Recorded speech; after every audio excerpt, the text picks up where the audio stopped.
तस्मात् सतो वृत्ते षड्भिर्भक्ति प्रसिद्ध्यति ददाति प्रतिगृह्णाति गुह्यमाख्याति पृच्छति भुङ्क्ते भोजयते चैव षड्विधं प्रीतिलक्षणम् कृष्णेति यस्य गिरितं मनसा द्रियेत दीक्षास्ति चेत प्रणतिभिः भजन्तमीशम् शुश्रूषया भजन विज्ञमनन्य निन्दादिशून्यं हृदमीप्सित संगलब्ध्या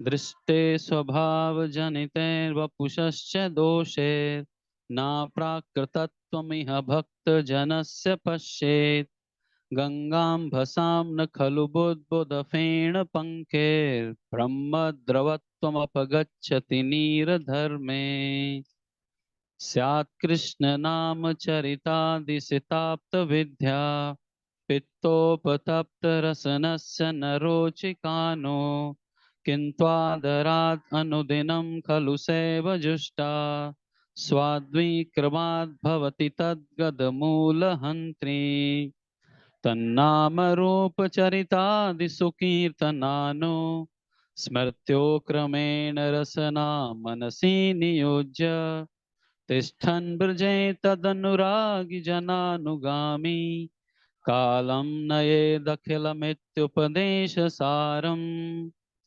वैकुण्ठाज्जनितो वरा मधुपुरी तत्रापि रासोत्सवात् वृन्दारण्यमुदारपाणिरमणा तत्रापि गोवर्धनः राधाकुण्डमिहापि गोकुलपते प्रेमामृताप्लावनात् कुर्यादस्य विराजतो गिरितटे सेवां विवेकी न कः कर्मेभ्यः परितो हरे प्रियतया व्यक्तिं ययुर्ज्ञानिनस्तेभ्यो ज्ञानविमुक्त भक्ति परमा प्रेमेकनिष्ठस्ततः तेभ्यस्ता पशुपाल पंकजदृशस्ताभ्योऽपि साराधिका प्रेष्ठा तद्वदीयं तदीय सरसि तां नाश्रयेत् कः कृति।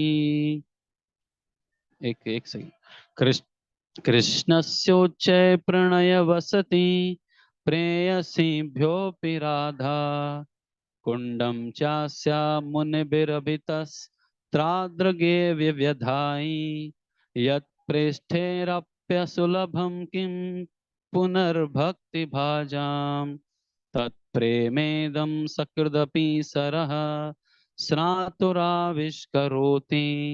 हरे कृष्णा कृष्णा कृष्णा हरे हरे हरे राम राम राम हरे हरे। हरे कृष्णा। तो आज हम दूसरे श्लोक पर चर्चा करेंगे। NOI nectar of instruction Upadeshamrita में 11 उपदेश हैं, 11 श्लोक हैं, उपदेश बहुत हैं। तो पहला श्लोक जो हमने देखा, वाचो वेगम मनसा क्रोध वेगम, तो 6 तरह के वेग होते हैं। आपको आवाज आ रही है क्लियरली सबको उधर, या इसको उधर थोड़ा?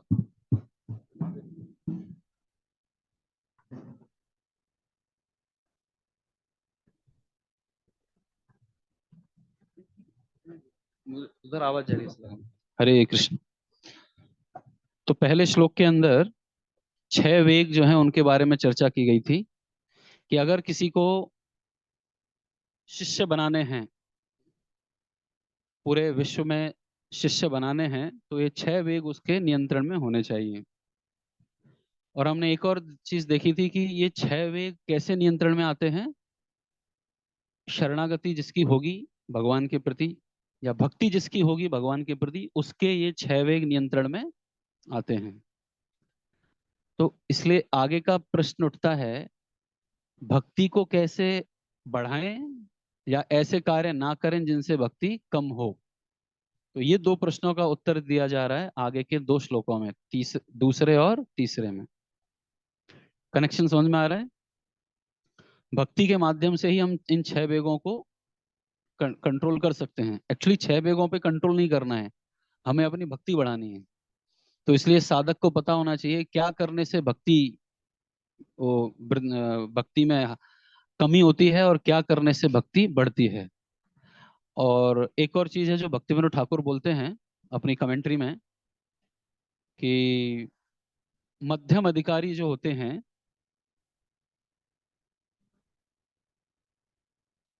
ये मध्यम अधिकारी कौन है इसके बारे में हम डिटेल में बाद में चर्चा करेंगे, अभी सिर्फ आप नोट करके रखना है तो रखिए।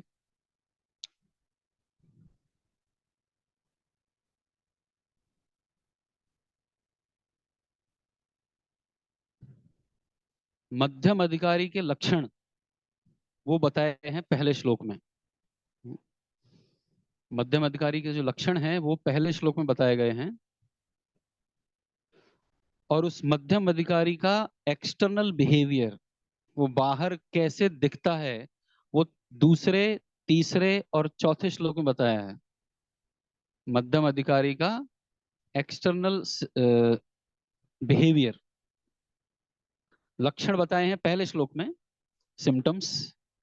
दूसरे श्लोक में मध्यम अधिकारी के बाह्य व्यवहार, वो दूसरे, तीसरे और चौथे में है, ये दिखता है बाहर से। और पांचवें श्लोक में बताया गया है मध्यम अधिकारी की आंतरिक चेतना, वो अंदर क्या सोचता है, उसका कॉन्शियसनेस क्या होता है, ये पांचवें श्लोक के अंदर है।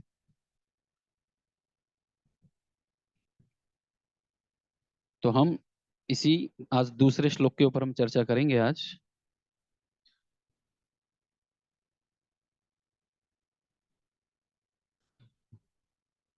तो इस दूसरे श्लोक में 6 चीजें बताई गई हैं जिनसे भक्ति विनश्यति, षड्भिर भक्ति विनश्यति, 6 चीज करने से ये भक्ति विनाश होती है। कौन सी है वो 6 चीज? तो ये क्यों बताया गया है, समझ में आया अभी आपको? क्योंकि भक्ति बढ़ने से ही हम वेगों को नियंत्रित कर सकते हैं। तो पता होना चाहिए कौन से कार्यों से भक्ति कम होती है, इसलिए दूसरे और तीसरे श्लोक में किस चीज से भक्ति बढ़ती है और किस चीज से भक्ति कम होती है वो बताया गया है। तो इसका वर्ड टू वर्ड मीनिंग आप मेरे पीछे दोहराइए। अति आहार, अधिक भोजन करना या अत्यधिक संग्रह करना। प्रयास, अत्यधिक उद्यम। च, तथा। प्रजल्प, व्यर्थ की बातें करना। नियम, विधि विधान। आग्रह, अत्यधिक आसक्ति। उसके ब्रैकेट में है या अग्रह, अत्यधिक उपेक्षा। तो देखिए संस्कृत में ये ए और आ एक साथ होते हैं, संधि में जब रहता है।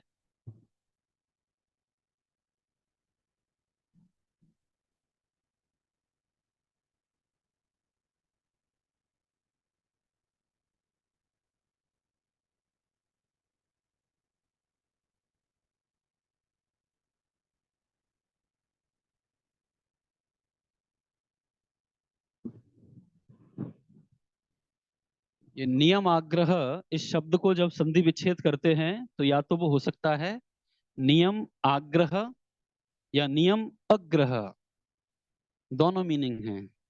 तो नियम आग्रह मतलब सिर्फ नियमों को इतना पकड़ा है, वो नियम का कारण भूल गए।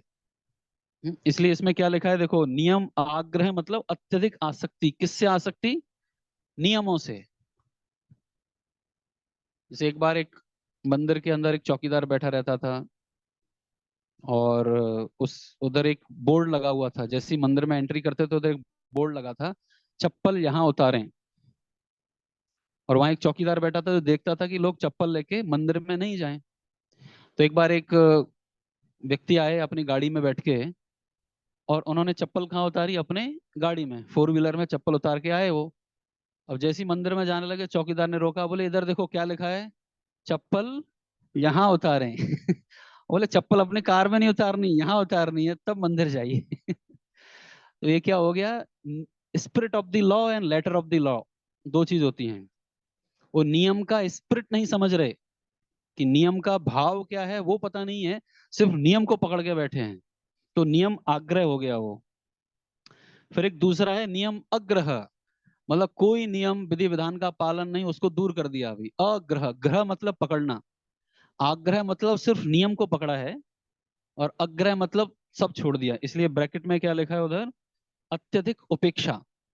ये नियम अग्रह का मतलब हो गया। क्लियर है? ये दो मीनिंग नियम अग्रह नियम आग्रह के। लौल्यम, सॉरी, जनसंग्रह, जनसंग्रह, सांसारिक प्रवृत्ति वाले व्यक्तियों की संगति, व्यक्तियों की संगति। च, तथा, लौल्यम अत्यधिक अभिलाषा या लालच, च, तथा, षड्भी, इन छह के द्वारा, भक्ति ही, भक्तिमय सेवा, विनश्यति, नष्ट हो जाती है। अब आप बोल सकते हैं कि भक्ति तो कभी नाश होती नहीं है, हमने तो भगवत गीता में पढ़ा है, नेहा विक्रम नाशोस्ति प्रत्यवायो न विद्यते स्वल्पमस्य धर्मस्य त्रायते महतो भयात्। भक्ति में थोड़ा सा भी प्रयास किया तो वो हमेशा बना रहता है। और यहाँ तो हमारे आचार्य लिख रहे हैं विनश्यति, विनाश हो सकती हो जाएगी। तो ये कैसे एक विरोधाभास दिख रहा है? समझ में आ रहा है मैं क्या बोल रहा हूँ? प्रश्न ये है कि यहाँ पर लिखा है भक्ति विनाश हो जाएगी, लेकिन भगवत गीता में कृष्णा बोलते हैं नहीं नहीं, भक्ति का विनाश नहीं होता है। तो क्या सही है? एक मिनट, यस।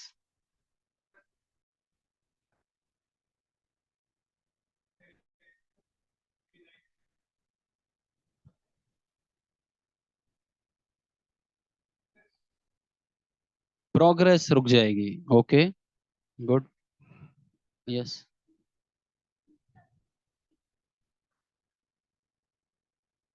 इच्छा समाप्त हो जाएगी, सेवा करने की इच्छा खत्म हो जाएगी। और कुछ? भक्ति विनश्यति का मतलब क्या है? तो देखिए, भक्ति में जो हमने प्रगति की है, जितना भी एडवांसमेंट किया है, वो ऐसा नहीं कि वो खत्म हो जाएगा, लेकिन जितना भी हमने प्रोग्रेस किया है उसको एक्सेस खत्म हो जाएगा हमारा। जैसे मान लीजिए आपके पास लैपटॉप है, लैपटॉप में आपने बहुत अच्छे लेक्चर, नोट्स सब डाल के रखे हैं, लेकिन पासवर्ड भूल गए आप। आपको पासवर्ड नहीं पता लग रहा है अभी, या किसी दूसरे का लैपटॉप लिया, उसमें बहुत सारी चीजें हैं लेकिन पासवर्ड गया, तो क्या आप उस लेक्चर को सुन सकते हैं जो लैपटॉप में है अभी? तो एक तरह से वो लॉस्ट हो गया, लेकिन लॉस्ट नहीं भी हुआ है। अगर पासवर्ड मिल जाता है तो फिर से आप कर सकते हो उसको। तो उसी प्रकार से हम भक्ति के एडवांसमेंट को एक्सेस नहीं कर सकते उस समय पे, जब ये छह कार्य करते हैं तो इस तरह से। तो इसका अनुवाद मैं पढ़ रहा हूं यहाँ पे। जब कोई व्यक्ति निम्नलिखित छह क्रियाओं में अत्यधिक लिप्त हो जाता है तो उसकी भक्ति विनष्ट हो जाती है।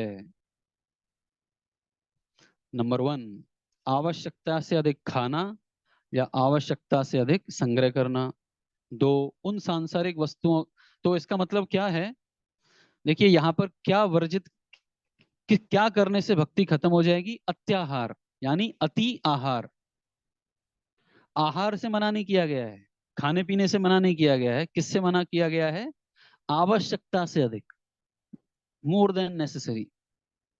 अभी जरूरत कितनी है, ये हम सबको अपने अपने हिसाब से देखना है। ये दो श्लोकों के ऊपर, दूसरे और तीसरे, इन दो श्लोकों के ऊपर भक्तिविनोद ठाकुर ने एक अलग किताब लिखी है, सिर्फ ये दो श्लोकों के ऊपर। अत्याहार प्रयास और आगे आगे आने वाला उत्साह निश्चात धैर्यात, सिर्फ दो ही श्लोक हैं। और उस किताब का नाम है भक्ति आलोक। उसमें इन एक एक चीज के बारे में बहुत डिटेल में एक्सप्लेनेशन दी है, एक एक वर्ड। ये जो अत्याहार है इसके ऊपर 2-3 पेज की कमेंट्री, फिर प्रयास के ऊपर 3 पेज की कमेंट्री। तो वो किताब भी अवेलेबल है, अगर किसी को पढ़नी है, डिटेल में इसका अंडरस्टैंडिंग चाहिए, तो नाम है किताब का भक्ति आलोक। अगर आपको सॉफ्ट कॉपी चाहिए तो वो भी मैं सर्कुलेट कर दूंगा, इंग्लिश में है लेकिन, बट मटेरियल बहुत है पढ़ने के लिए। तो उसमें वो बोलते हैं कि जिस व्यक्ति, उसमें बोलते हैं कि जिस व्यक्ति को शुद्ध भक्ति प्राप्त करनी है उसी के लिए ये सब नियम कायदे लागू होते हैं। जिस व्यक्ति के जीवन का उद्देश्य शुद्ध भक्ति प्राप्त करना नहीं है, उसके लिए कोई नियम वगैरह नहीं है। तो ये किसको चिंता करने की जरूरत है इन नियमों की? जिस व्यक्ति को शुद्ध भक्ति प्राप्त करने की इच्छा है, बस वही चिंता करे। अब दूसरा, ये जो विशेषकर अत्याहार है, ये रेनाउंसिएट्स, रेनाउंसिएट मतलब जो वैरागी हैं उनके लिए नियम अलग है, और जो गृहस्थी हैं उनके लिए नियम अलग है। सबके लिए नियम समान नहीं है। जैसे अगर बोले आहार, तो आहार का अर्थ सिर्फ अधिक खाना नहीं होता है। ये एक वर्ड हुआ, एक मीनिंग हुआ। अति आहार मतलब आवश्यकता से अधिक खाना, या इसका एक डीपर मीनिंग भी है, वो है आवश्यकता से अधिक संग्रह करना, धन का, वस्तुओं का, चीजों का, मान सम्मान का, इन सब का, ये सब अत्याहार में आता है। तो इसको डिटेल में देखेंगे हम आगे। दूसरा है उन सांसारिक वस्तुओं के लिए अत्यधिक उद्यम करना जिनको प्राप्त करना अत्यंत कठिन है। तो हमें पता है कि हमारी कैपेसिटी से बहुत बाहर की चीज है ये, लेकिन फिर भी उसके लिए प्रयास करना, इसको कहते हैं प्रयास, अत्यधिक प्रयास। तीसरा है सांसारिक विषयों में अनावश्यक बातें करना, प्रजल्प। फिर नियमाग्रह है, शास्त्रीय विधि विधानों का आध्यात्मिक उन्नति के लिए नहीं। ये जो शास्त्रों में नियम बताए गए हैं उनका स्पिरिट, उनका अर्थ, वो क्यों बताए गए हैं इतने सारे नियम? आध्यात्मिक प्रगति के लिए। तो आध्यात्मिक प्रगति के लिए नहीं, लेकिन सिर्फ नाम के लिए अभ्यास करना कि हम नियम पालन कर रहे हैं, बस उसके पीछे की भावना को नहीं समझना। ये पहला हुआ। तो ये कौन सा हुआ इन दोनों में, नियम आग्रह कि नियम अग्रह? नियम आग्रह हुआ, नियम पकड़े हैं लेकिन उसके पीछे के भाव को भूल गए। दूसरा आ रहा है, या शास्त्रों के विधि विधानों को त्याग कर स्वतंत्रता पूर्वक मनमाने कार्य करना। ये कौन सा हुआ? नियम अग्रह। ठीक है। पांचवा, ऐसे सांसारिक वृत्ति वाले व्यक्तियों की संगति करना जो कृष्ण भावनामृत में रुचि नहीं रखते। ये हो गया जनसंग। और छठा है सांसारिक उपलब्धि के लिए लालायित रहना, लौल्यम। तो ये 6 कार्य करने से भक्ति विनाश हो जाती है। अब जो जो लेट आए हैं कृपया इस चार्ट को बना लीजिए, क्योंकि आगे आने वाले 5 पैराग्राफ मैंने यहाँ छाप दिए हैं। इस पुस्तक में आने वाले जो 5 पैराग्राफ है परपोर्ट के, तात्पर्य के, वो सब यहाँ पे है। तो ये उतार लीजिए जिन जिन को, जो जो लेट आए हैं इसमें।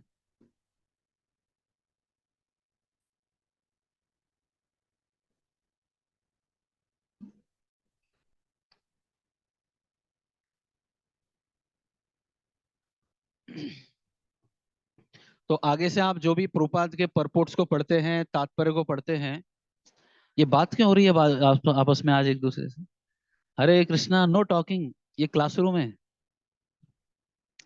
तो आगे से आप जो भी प्रोपाद के परपोर्ट पढ़ते हैं उनको इस प्रकार से, एक बर्ड्स आई व्यू बोलते हैं उसको, कि सारी चीजें आ गई, डिटेल में नहीं लेकिन एक शॉर्ट में हम देखेंगे। अभी पूरा पैराग्राफ पढ़ेंगे, एक एक लाइन वो यहाँ पे उपस्थित मिलेगी आपको।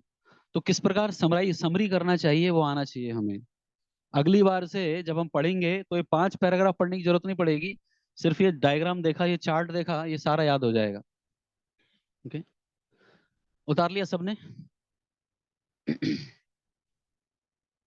हाँ, इंद्रिय तृप्ति 2 प्रकार की होती है, व्यक्तिगत और विस्तीर्ण।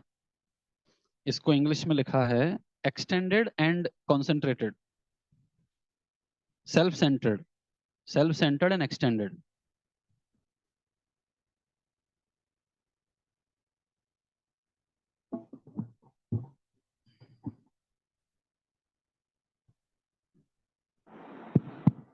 हरे कृष्ण।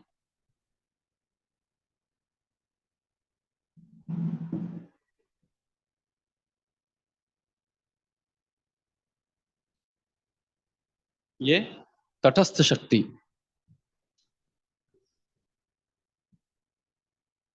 तो देखिए, कृष्ण भगवान की 3 शक्तियां होती हैं, अंतरंग शक्ति, तटस्थ शक्ति, बहिरंग शक्ति। तटस्थ शक्ति में सभी जीवात्मा आते हैं, और अंतरंग शक्ति मतलब जो आध्यात्मिक जगत में राधा रानी या लक्ष्मी है वो, और बहिरंग शक्ति यानी दुर्गा देवी। जो जीवात्मा, अभी जीवात्मा का कार्य क्या है? या तो अंतरंग शक्ति के अंतर्गत रहना, या फिर बहिरंग शक्ति के अंतर्गत रहना। स्वतंत्र नहीं रह सकता वो। स्वतंत्र कौन है? सिर्फ कृष्ण, जो इन शक्तियों के ऊपर है। इन शक्तियों के नीचे जैसे ही आ गए, वहां स्वतंत्रता नहीं है। या तो इधर आना है या इधर आना है, बीच में नहीं रह सकते। अब जब जीवात्मा भगवान की संतुष्टि के लिए कार्य करता है, वो महात्मा बन जाता है। और जब ये अपनी इंद्रिय तृप्ति के लिए कार्य करता है, तो दुरात्मा बन जाता है। कभी कभी लोग अपना इंद्रिय तृप्ति नहीं करते, कोई देश के लिए काम कर रहा है, कोई समाज के लिए काम कर रहा है, गुरुपाद बोलते हैं वो भी इंद्रिय तृप्ति है, लेकिन कौन सा है वो? एक्सटेंडेड, विस्तीर्ण। अपने ही समाज के लिए, अपने ही देश के लिए करना, तो दोनों ही इंद्रिय तृप्ति हैं, इसलिए उसको दुरात्मा कहते हैं। जब जीवात्मा बहिरंग शक्ति के अंतर्गत कार्य करता है, तो उसको तीन तरह के क्लेश मिलते हैं: आध्यात्मिक, आदि भौतिक, आदि दैविक। और जब जीवात्मा भगवान कृष्ण की संतुष्टि के लिए कार्य करता है, तो ऐसे व्यक्ति को महात्मा कहते हैं, और उसके विचार उच्च होते हैं। लेकिन जीवन में अगर उच्च विचार चाहिए, तो जीवन कैसा होना चाहिए? सादा जीवन। ये मनुष्य जीवन का लक्ष्य है। ये नियम आग्रह तो एक्स्ट्रा है, ये मत उतारना।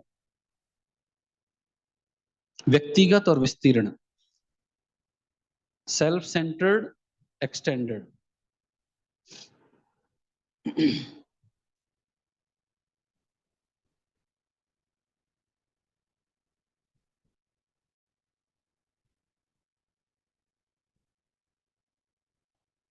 तो भगवत गीता में एक श्लोक आता है,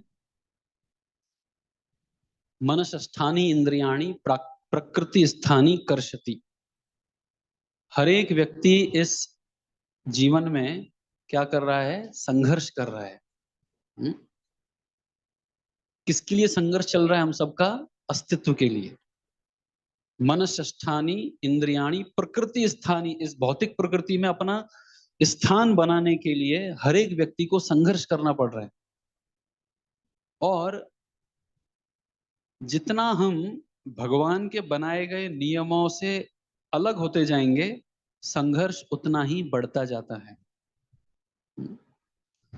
वो संघर्ष इतना बढ़ जाता है कि जो बेसिक नेसेसिटी है, वो आहार, निद्रा, भय, मैथुन भी उन मनुष्यों के लिए मुश्किल हो जाता है, क्योंकि भगवान के नियमों से अलग चले गए हैं। तो अगर हमें एक संघर्ष रहित जीवन जीना है, स्मूथ जीवन जीना है, और अच्छे से भगवान का भजन करना है, भक्ति करनी है, विचार उच्च रखने हैं, तो कौन से ऐसे कार्य हैं जिनको करने से वो संघर्ष कम होगा? यानी मान लीजिए ये भगवान के नियम हैं,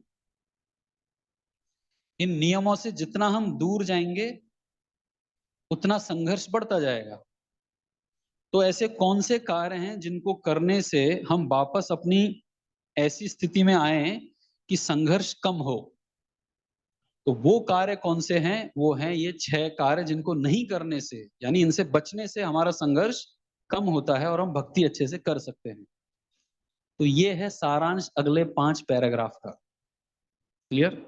अगले 5 पैराग्राफ में प्रभुपाद क्या बताने वाले हैं कि जीवात्मा जितना बहिरंगा शक्ति के अंडर में रहेगा, उसके जीवन में संघर्ष उतने ही रहेंगे।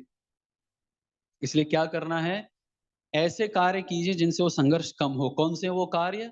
अत्याहार नहीं करना, प्रयास नहीं करना, ये 6 कार्य नहीं करना, और अगले श्लोक के 6 कार्यों को करना। तो वो संघर्ष हमारा कम होगा। इतना समझ में आया सबको? क्लियर? संघर्ष कम हो बेसिक। तो देखिए अब प्रभुपाद क्या बोल रहे हैं तात्पर्य में। मनुष्य जीवन सादा जीवन उच्च विचार के लिए है। ये है लाइन यहाँ पे, ये इधर ये बार बार आएगा और आएगा एंड में। इसलिए मनुष्य जीवन उच्च विचार के लिए है। सारे बद्ध जीव भगवान की तीसरी शक्ति के वश में हैं। कौन सी है तीसरी शक्ति? तटस्थ शक्ति। तीसरी शक्ति के वश में है। इसलिए भौतिक संसार इस तरह बनाया गया है कि जीव को कार्य करने के लिए बाध्य होना पड़े। तो जीवात्मा हमेशा कार्यरत रहेगा, चाहे वो बहिरंगा शक्ति के अंतर्गत हो या अंतरंगा शक्ति के अंतर्गत हो। हम चुपचाप नहीं बैठ सकते। नहीं कश्चित क्षणमपि जातु तिष्ठति अकर्मकृत। बिना कार्य किए हम रह नहीं सकते। तो वो बात यहाँ पे प्रभुपाद बता रहे हैं कि जीवात्मा को कार्य करना ही पड़ता है। भगवान की 3 मूल शक्तियां हैं। पहली शक्ति अंतरंगा शक्ति, दूसरी तटस्थ शक्ति, तीसरी बहिरंगा शक्ति। ये है बोर्ड पे, ये लाइन क्लियर। सारे जीव तटस्थ शक्ति के अंतर्गत हैं और वे अंतरंगा बहिरंगा शक्तियों के मध्य स्थित होते हैं। डायग्राम में दिख रहा है सबको। तो बिना ज्यादा कुछ किए फोटोग्राफ्स, एक डायग्राम बनाने से देखिए 4 5 6 लाइन सिर्फ यहां तक खत्म हो गई। ये 6 लाइनों का इसमें दिखा दिया है पूरा। अब आगे देखिए, पूर्ण पुरुषोत्तम। ओके, सारे जीव तटस्थ शक्ति के अंतर्गत हैं, वे अंतरंग बहिरंग शक्ति के मध्य हैं। पूर्ण पुरुषोत्तम परमेश्वर के नित्य दास के रूप में, ये है लाइन कहीं, कहाँ है? तो जीवात्मा कौन है? हमेशा कृष्ण का दास है।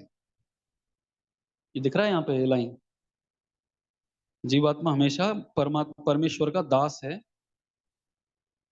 उसे अंतरंग शक्ति के वश में या बहिरंग शक्ति के वश में रहना होता है। तो ये दो जो एरो है इनसे समझ में आता है, या तो ये इधर रहेगा या इधर रहेगा, बीच में नहीं रह सकता है। जब वे अंतरंग शक्ति के वश में होते हैं, अपनी प्राकृतिक वैधानिक सक्रियता प्रदर्शित करते हैं, यानी भगवान की भक्तिमय सेवा में निरंतर व्यस्तता प्रदर्शित करते हैं। जब जीवात्मा भगवान की अंतरंग शक्ति के अंतर होता है तो कृष्ण की संतुष्टि या भक्ति भी लिख सकते हैं इधर। भक्ति करना मतलब कृष्ण की संतुष्टि, लिख लीजिए यहाँ पे इसको। कृष्ण की संतुष्टि और भक्ति करता है।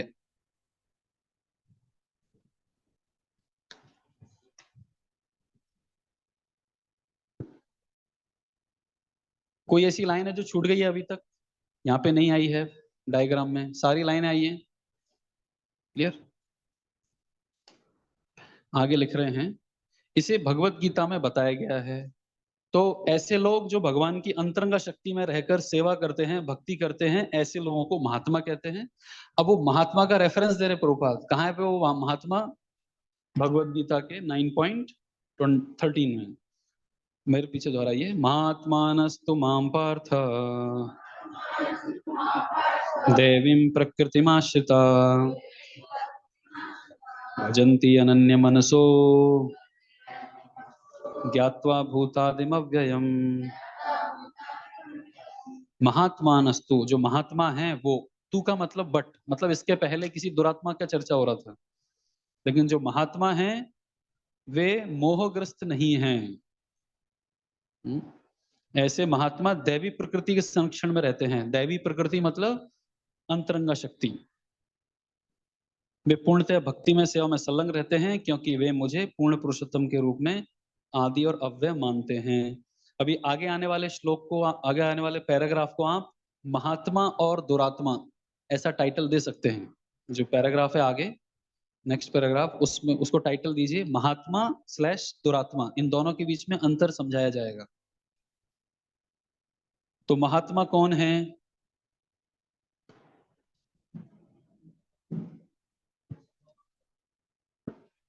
महान आत्मा। हरे कृष्ण। ठीक है, महात्मा यानी कि महान आत्मा। यहां पर आत्मा शब्द का अर्थ होता है मन या हृदय। प्रभुपाद यहाँ पे लिख रहे हैं विशाल हृदय वाला।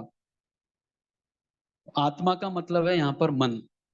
अब मान लीजिए मुझे अगर 1 लीटर पानी को कैरी करना है, 1 लीटर पानी रखना है मेरे पास, तो कितनी बड़ी बोतल होनी चाहिए 1 लीटर की? मुझे अगर 100 लीटर पानी कैरी करना है तो बड़ा टैंक चाहिएगा। मुझे पूरा ये मधुबन की टंकी में जितना पानी है 1000 गैलन, उसको कैरी करना है तो और बड़ा चाहिए। मतलब जितनी बड़ी मात्रा होगी उतना बड़ा मुझे कैरी करने का सामान चाहिए। इस दुनिया में सबसे बड़ी चीज कौन है? कृष्णा। जिस व्यक्ति ने अपने मन में कृष्णा को धारण कर लिया, उसका मन कितना बड़ा होगा? इसलिए उसको कहते हैं विशाल हृदय वाला। कि महात्मा वो व्यक्ति है जिसने कृष्णा को अपने मन में अटका लिया है, इसलिए उसको महान आत्मा यानी महान या बहुत बड़े मन वाला या हृदय वाला, इसलिए इसको कहते हैं विशाल हृदय वाला। ना कि संकुचित हृदय वाला। संकुचित हृदय वाले को क्या बोलते हैं? दुरात्मा।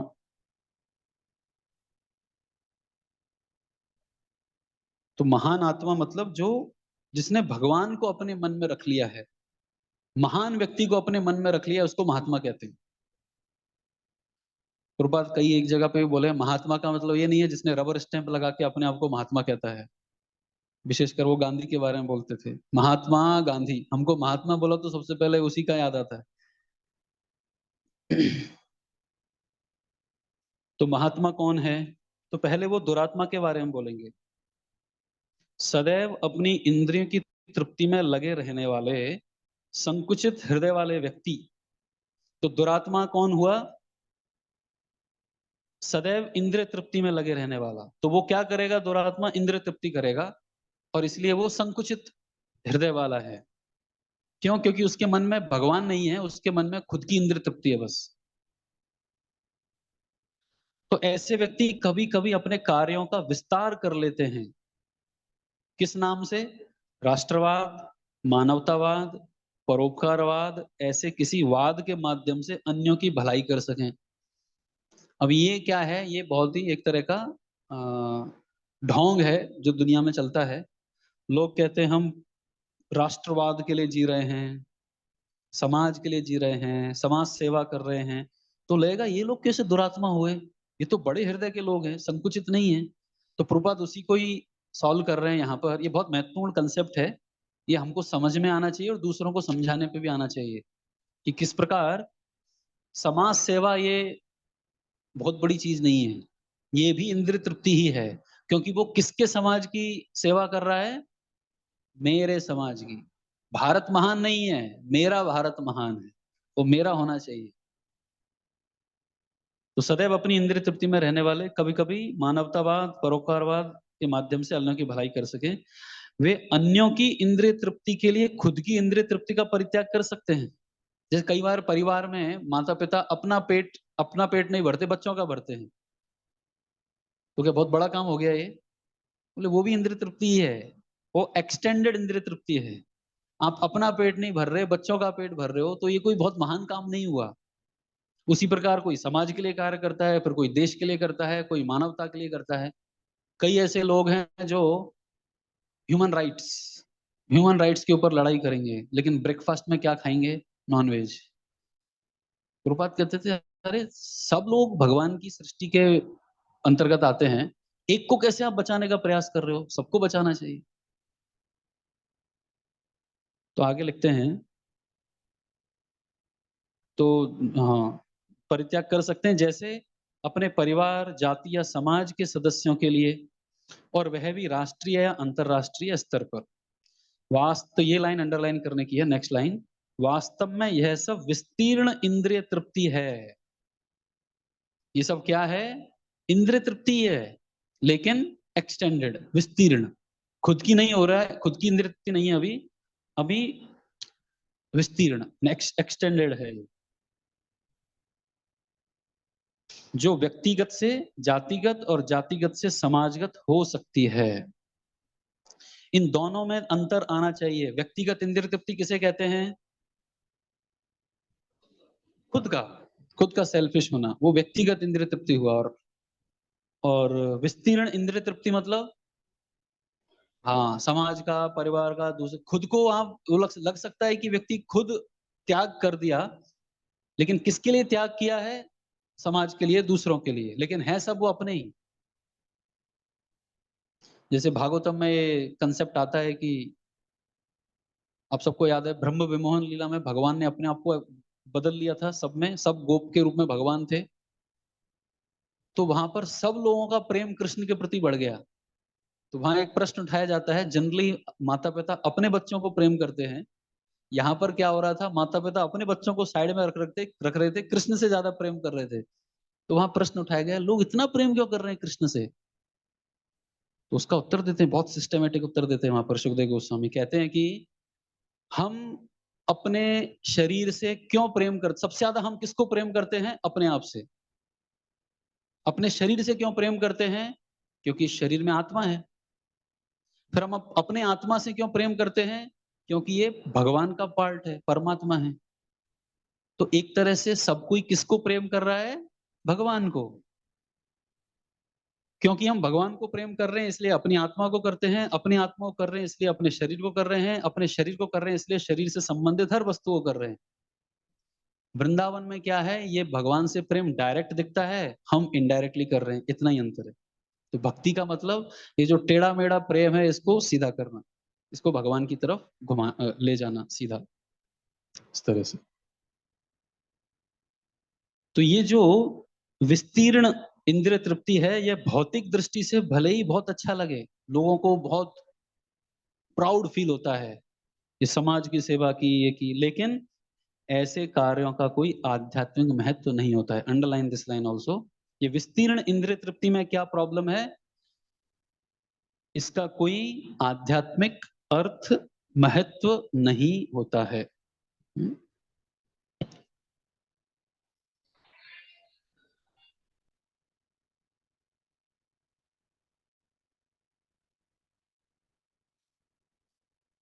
ऐसे कार्य का आधार इंद्रिय तृप्ति है, चाहे वह व्यक्तिगत हो या विस्तीर्ण।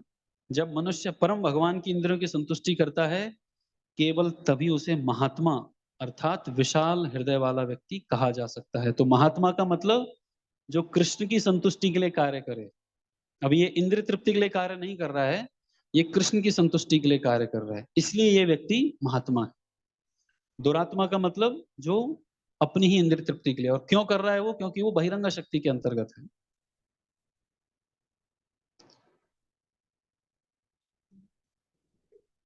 सेवा, कृष्ण की सेवा करना, कृष्ण को भोग लगाना, कृष्ण के लिए जो भी सेवाएं करते हैं। तो ये वाला पैराग्राफ दिखता है आपको इसमें, भले ही एक एक लाइन नहीं लिखी मैंने, लेकिन इस पैराग्राफ में मेन पॉइंट क्या है, दो लोग हैं, महात्मा और दुरात्मा। दुरात्मा इंद्रिय तृप्ति, अपनी इंद्रिय तृप्ति के लिए, महात्मा कृष्ण की संतुष्टि के लिए कार्य करेगा। और इंद्रिय तृप्ति दो तरह की होती है, व्यक्तिगत और विस्तीर्ण। लेकिन वो विस्तीर्ण भी काम की नहीं है, क्योंकि वहां पर ये नहीं है, कृष्ण की सेवा, आध्यात्मिक महत्व कुछ नहीं है उसका। तीसरा पैराग्राफ, भगवत गीता से उद्धृत उपरोक्त श्लोक में दैवी प्रकृति शब्द पूर्ण पुरुषोत्तम भगवान की अंतरंगा शक्ति, लादनी शक्ति के नियंत्रण को बताते हैं। ये लाइन कहाँ पे है इसमें, ये अंतरंगा शक्ति। तो बार बार वही सब घूम घूम के आ रहा है, इसलिए हर जगह लिखने की जरूरत नहीं है, एक बार लिख दिया अंतरंगा शक्ति, राधा रानी, लादनी शक्ति वगैरह। यह लादनी शक्ति श्रीमती राधा रानी के रूप में या उनके अंश लक्ष्मी के रूप में प्रकट होती है। जब जीवात्मा अंतरंगी शक्ति के नियंत्रण में होता है, तो उसका एकमात्र कार्य कृष्ण की तुष्टि होता है। आ गया फिर से यही, ठीक है। यही महात्मा की स्थिति है। यदि कोई महात्मा नहीं होता तो वह दुरात्मा या संकुचित हृदय वाला होता है। अब ये लाइन अंडर, एक ही लाइन अलग है बस इस पूरे पैराग्राफ में, लास्ट वाली। ऐसे मानसिक रूप से पंगु, मेंटली क्रिपल्ड बोलते हैं उसको, मतलब जिनका दिमाग काम नहीं करता। पंगु मतलब जो चल नहीं पाता, जिसका दिमाग नहीं चलता है, वो भगवान की बहिरंगा शक्ति यानी महामाया के नियंत्रण में रखा जाता है। तो दुरात्मा किसके अंडर में रहेंगे, बहिरंगा शक्ति के अंडर में। निसंदेह इस भौतिक जगत के सारे जीव महामाया के वश में हैं, जिसका कार्य उन्हें त्रिविध तापों के अधीन रखना है। तो ये जितने भी जीवात्मा बहिरंगा शक्ति के अंतर्गत आ गए, वो सभी बहिरंगा शक्ति के अंतर्गत हैं, और उनको तीन तापों के अंतर्गत रखा गया है, यानी तीन प्रकार के क्लेश। तो कौन से वो तीन प्रकार के क्लेश, वो आगे दिया गया है।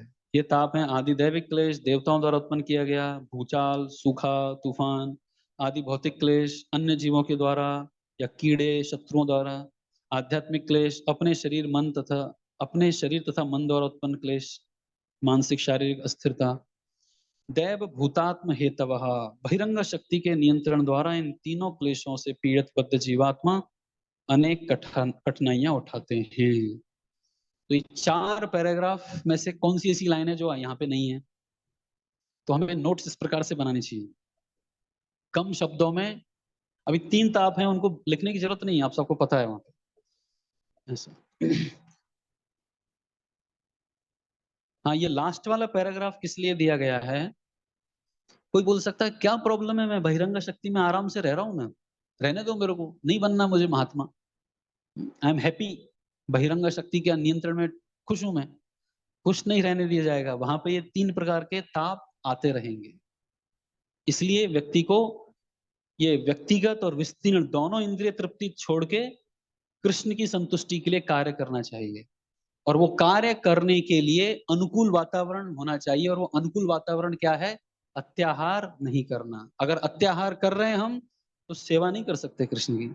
ये अगले पैराग्राफ में आने वाला है। तो यहां तक किसी को कुछ पूछना है? ये 4 पैराग्राफ में से कुछ ऐसी बात जो यहाँ पे नहीं आई है या समझ में नहीं आई, ऐसा किसी का क्वेश्चन है कोई?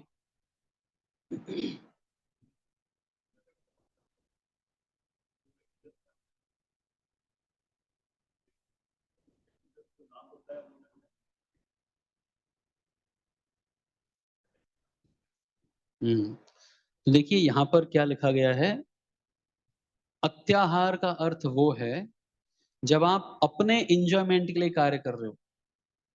हम्म, अगर आप अर्न कर रहे हो, अर्निंग सिर्फ इसी पर्पस के लिए कर रहे हो कि कैसे मैं अपने ही इंद्रिय भोग करूं, तो वो किस में आ जाता है? हम बहिरंग शक्ति के अंतर्गत आ जाते हैं। लेकिन अगर हम जो भी कर रहे हैं, अर्न कर रहे हैं, उसको भगवान की सेवा में लगाएं, या फिर स्टोर भी कर रहे हैं तो इस भाव से कि आगे चलकर ये भगवान की सेवा में काम आएगा, तब हम अंतरंग शक्ति के अंतर्गत आते हैं। Right? So earning is not a problem, purpose of earning is the problem. तो उद्देश्य क्या है आपका, उससे सब डिफाइन होता है। भक्तिनाथ ठाकुर लिखते हैं उस भक्ति आलोक पुस्तक में, अत्याहार का मतलब इंजॉयमेंट के उद्देश्य से किया गया कोई भी काम। अभी कोई भूखा भी रह रहा है ना, निर्जल एकादशी भी कर रहा है, लेकिन इंजॉयमेंट के उद्देश्य से, पता है मैं कितना बड़ा तपस्वी हूँ, ईगो का फीस्टिंग चल रहा है, तो वो अत्याहार होता है। वो अत्याहार है। राइट? तो ये डेफिनेशन ऐसी वर्ड टू वर्ड डेफिनेशन नहीं है, ये कॉन्शियसनेस बेस्ड डेफिनेशन है। okay?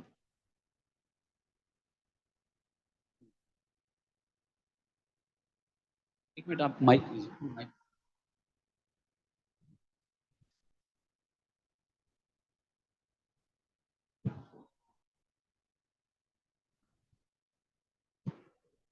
हरे कृष्ण। हरे कृष्ण प्रभु जी।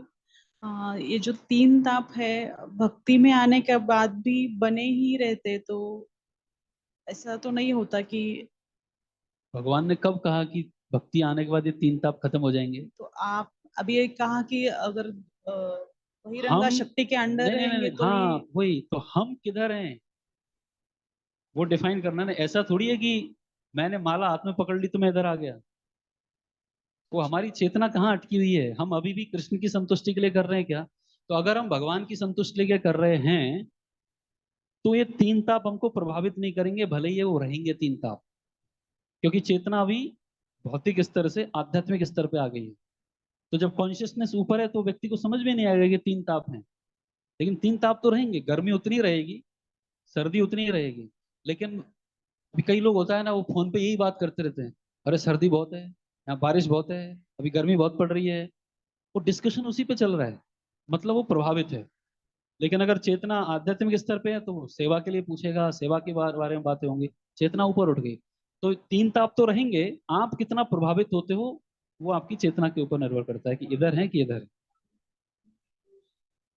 पांडव पांडवों के जीवन में भी क्लेश था, लेकिन वो प्रभावित नहीं थे उससे। माइक और कोई किस प्रश्न किसी को? उत्तम। हरे कृष्ण। अभी देखिए अगला जो पैराग्राफ है, तो यहां तक क्या समझ में आया कि जब तक हम बहिरंग शक्ति के अंतर्गत रहेंगे, बहिरंग शक्ति के अंतर्गत रहना मतलब हमारी चेतना जब तक मटीरियल रहेगी, भौतिक रहेगी, तब तक हमारे जीवन में ये संघर्ष बना रहेगा अस्तित्व के लिए। भौतिक चेतना में रहने से क्या होता है, जीवन में बहुत प्रकार के क्लेश भी आएंगे और हम संघर्ष करते रहेंगे। तो देखिए आगे के पैराग्राफ में क्या लिख रहे हैं प्रभुपाद। बद्ध जीवों के समक्ष मुख्य समस्या है बारंबार जन्म, बुढ़ापा, रोग तथा मृत्यु का होना।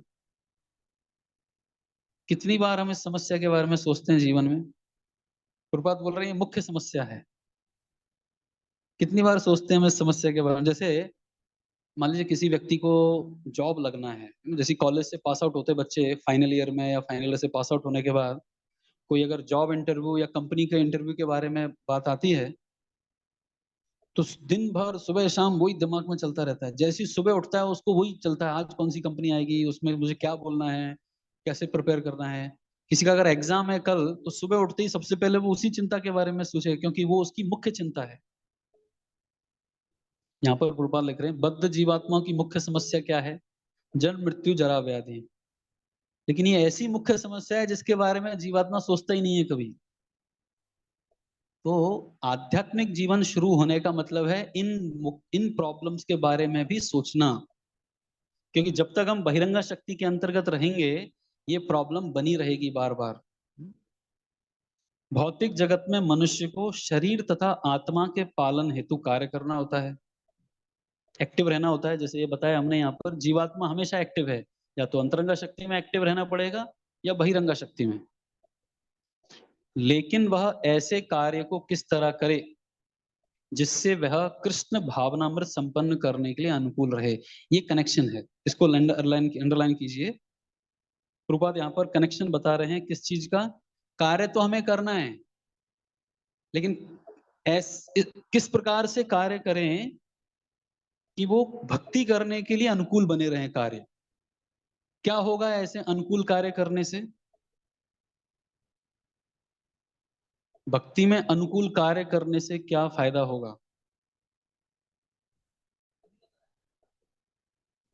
भक्ति में दृढ़ता आएगी और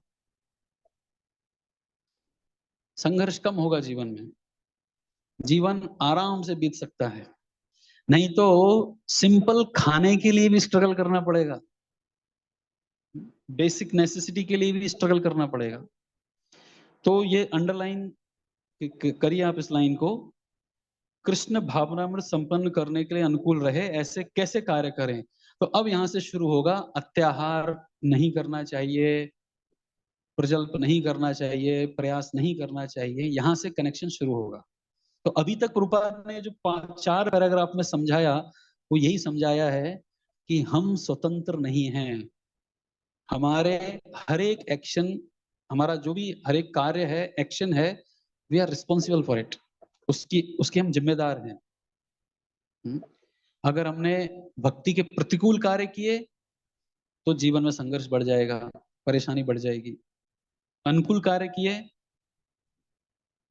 तो कार्य तो करना ही है, अनुकूल कार्य करेंगे तो भक्ति, जीवन अच्छे से चलेगा, भक्ति भी अच्छे से कर सकते हैं।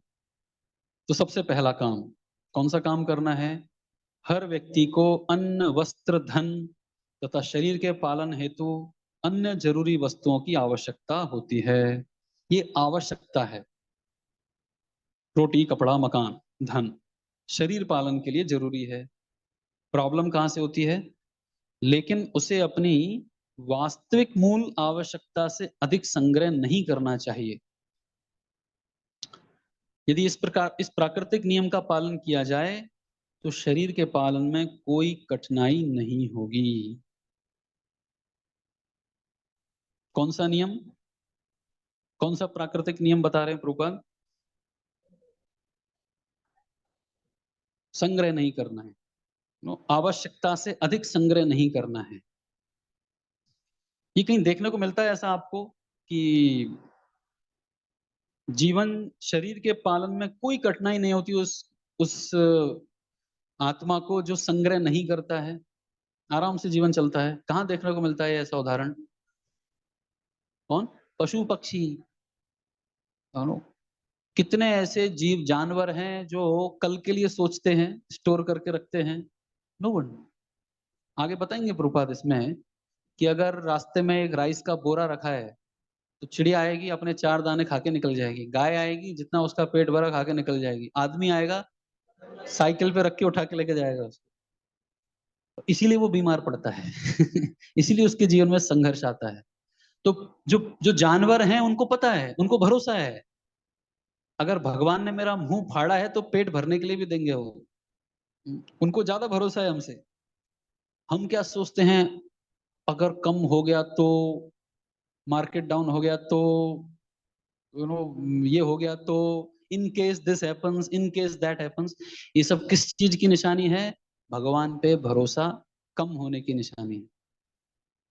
तो आर्टिफिशियली, कृत्रिम रूप से आप अत्याहार नहीं खत्म कर सकते कि चलो हमने क्लास सुन ली अब अत्याहार खत्म, नहीं हो सकता। जब तक हमारी भक्ति नहीं बढ़ती है, जब तक हमारा भगवान पे भरोसा नहीं बढ़ता है, तब तक हम संग्रह करने में लगे रहेंगे। अरे अगर भूकंप आ गया तो इधर, तो ये हो गया तो इधर, आग लग गई तो इधर, वो कितने अरेंजमेंट करेगा व्यक्ति? प्रहलाद महाराज कहते हैं, बालस्य नेह शरणम पितरौ नृसिम्हा नार्तस्य चाद्गुदम मज्जतौ नो तप्तस्य तत्प्रतिवृदीर्ण इहांज श्रेष्ठस। लास्ट लाइन भूल गया मैं। त्वद उपेक्षिता नाम, अगर भगवान ने उपेक्षा कर दी किसी व्यक्ति की, तो अपने माता पिता की गोद में भी वो बच नहीं सकता, वो शरण नहीं दे सकते। डॉक्टर भी अपने मरीज को नहीं बचा सकता अगर भगवान। और लास्टली मज्जतौनो, एक बोट के अंदर भी व्यक्ति असुरक्षित है अगर भगवान ने उपेक्षा कर दी।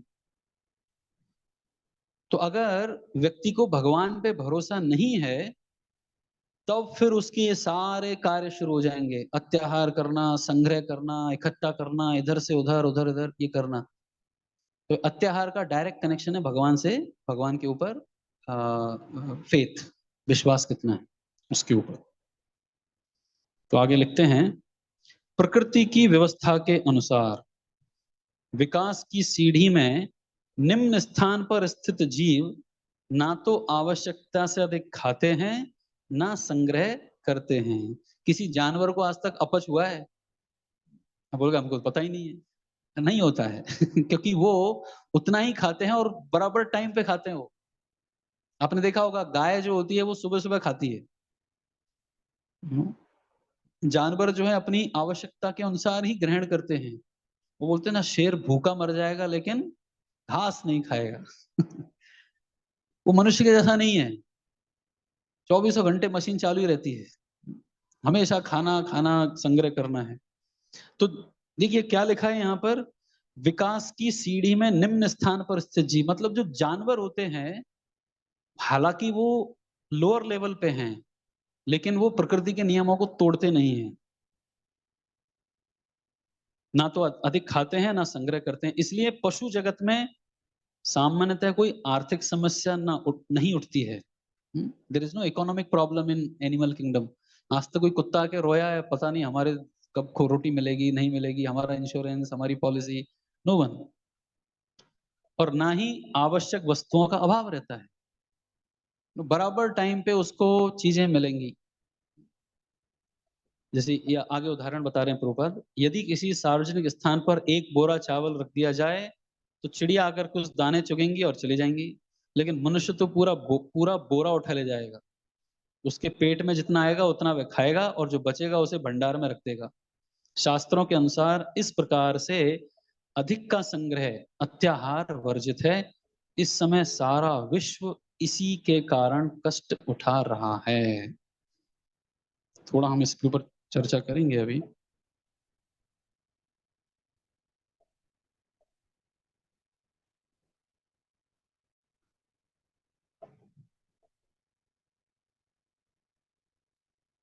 तो अत्याहार का अर्थ होता है, बेसिक जो डेफिनेशन है अत्याहार की, आवश्यकता से अधिक, मेरी जरूरत कितनी है उससे ज्यादा संग्रह करना, इसको कहते हैं अत्याहार। तो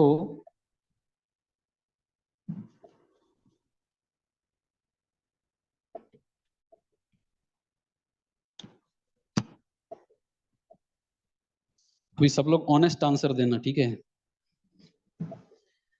अत्याहार मतलब जैसे प्रभुपाद ने यहाँ पे लिखा है, अन्न, वस्त्र, धन, इनका जितना आवश्यक है उतना रखना।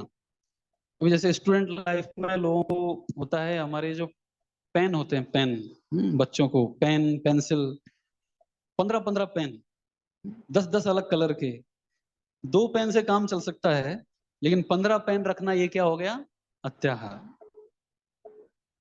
उसी तरह से ये कनाई ठाकुर ने उदाहरण दिया था, कई बार लोग अभी is not personal but just example. एक फ्लैट पूना में, फिर दूसरा फ्लैट बॉम्बे में, फिर तीसरा फ्लैट कहीं और, फिर चौथा फ्लैट उधर इधर। प्रपात बोलते हैं जैसे वो चूहा होता है ना, वो चूहा क्या करता है, जमीन के अंदर इतने इतने अपने बिल बना के रखता है, अंत में होता क्या है, सांप आता है चूहे को खाता है, उसी के बिल में रहता है फिर वो। तो 1 BHK इधर, 2 BHK इधर, 3 BHK इधर, और खुद कहाँ रह रहे हैं, सड़कों पे, क्योंकि सब किराए पे दे दिया। तो ये किसका उदाहरण है, ये सब अत्याहार के उदाहरण है। तो आवश्यकता से अधिक चीजों को ग्रहण करना। मान लीजिए आपको किसी चलो जो है वो एग्जांपल देता हूं कि मान लीजिए आप अपने घर में बैठे हैं और तुरंत कुछ तो आग लग गई। अब आप जितना सामान लेकर बाहर जाते हैं, आपको अलाउड है लेके जाओ, जितना सामान ले सकते हो लेके जाओ। अब आग बहुत जल्दी फैल रही है, ऐसे नहीं, आपको बस ज्यादा ज्यादा 5 मिनट का टाइम है। उस 5 मिनट में आप जितना सामान लेके जाओगे ना, वो आपकी आवश्यकता है। या फिर जैसे कई बार होता है ना, ट्रेन के अंदर अगर बोगी में आग लग गई, अभी अभी आपको निकलना है और आपके 50 बैग हैं अंदर। अब उसमें से सबसे ज्यादा महत्वपूर्ण बैग को जो लेके आपको बोला एक ही बैग ले जा सकते हो, तो वही आपकी आवश्यकता है, बाकी सब क्या था, अत्याहार। मान लीजिए आपको किसी कहीं ट्रेवल करना है, 1 साल के लिए आपको यूएस में जाके जॉब के माध्यम से रहना है, कितना सामान लेके जाओगे, वो आपकी आवश्यकता है। 2 जोड़ी कपड़े, टॉवल, ये वो, टॉयलेट के, दैट्स ऑल, वो आवश्यकता है, वो नीड है। लेकिन घर में क्या भरा हुआ है, 50 तरह के साबुन रखे हुए हैं, और ड्रेसिंग टेबल होती है लोगों की, उसमें 1000 तरह के सामान हैं। वो सब किसका उदाहरण है, वो सब अत्याहार का उदाहरण है। और उसमें जितना दिमाग जाएगा भगवान की भक्ति में, उतना दिन मन नहीं लग सकता। इसलिए कहा गया है अत्याहार को रोकना है। जैसे दिवाली के टाइम पे एक बहुत, जिसको कहते हैं कश्मकश, कि दिवाली के टाइम पे जब साफ सफाई करते हैं तो कमरे के सब सामान निकाल दिया हमने, फिर बाद में वापस रखते समय भी हर एक वस्तु के ऊपर इसको, ये पिछले 5 साल से कभी काम में नहीं आया। कोई ऐसी चीजें आती हैं 5 साल 10 साल से कभी काम में नहीं आया। अभी कुछ लोग बोलते हैं इसको फेंक दो, उसमें काम कीजिए, फेंक कैसे दें, रखो अंदर, कभी तो काम आएगी। और ऐसा करके जितना निकाला था उतना ही वापस चला जाता है, काम में कुछ नहीं आने वाला है। तो वो सब क्या है, अत्याहार है। अब जस्ट ध्यान कीजिए, अपने अपने घर में वापस जाइए, मेडिटेशन कीजिए, अपने अपने ध्यान में अपने घर में वापस जाइए, और जितने भी सामान हैं उन सब सामान को हुक के माध्यम से आपके पीठ पे लगा दी, टांग दिया ऐसा, सब सामान को। अब बोला भागो, कृष्ण की तरफ भागो। वो पूरा बेड हमारा, फ्रिज, कूलर, टीवी, गैस, पूरा 1 BHK 3 BHK सब टंगा हुआ है, और भाग रहे हैं, भाग सकते हैं, नहीं भाग सकते। तो वो अत्याहार है। वो अत्याहार क्यों है, क्योंकि वो कृष्ण, वो आवश्यक नहीं है हमारे लिए। तो इसलिए 3 चीजें होती हैं। हम्म, हम्म।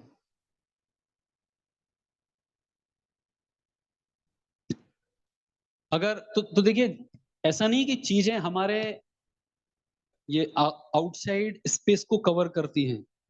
जैसे मान लीजिए मेरे पास ये लैपटॉप है, तो ये लैपटॉप ऐसा नहीं कि ये बाहर रखा हुआ है, ये वास्तव में अंदर है। अगर ये लैपटॉप टूट गया तो इधर बहुत दुख होगा, या कोई भी चीज जो बाहर रखी है अगर वो नुकसान होता है उसमें, तो इधर दुख होता है।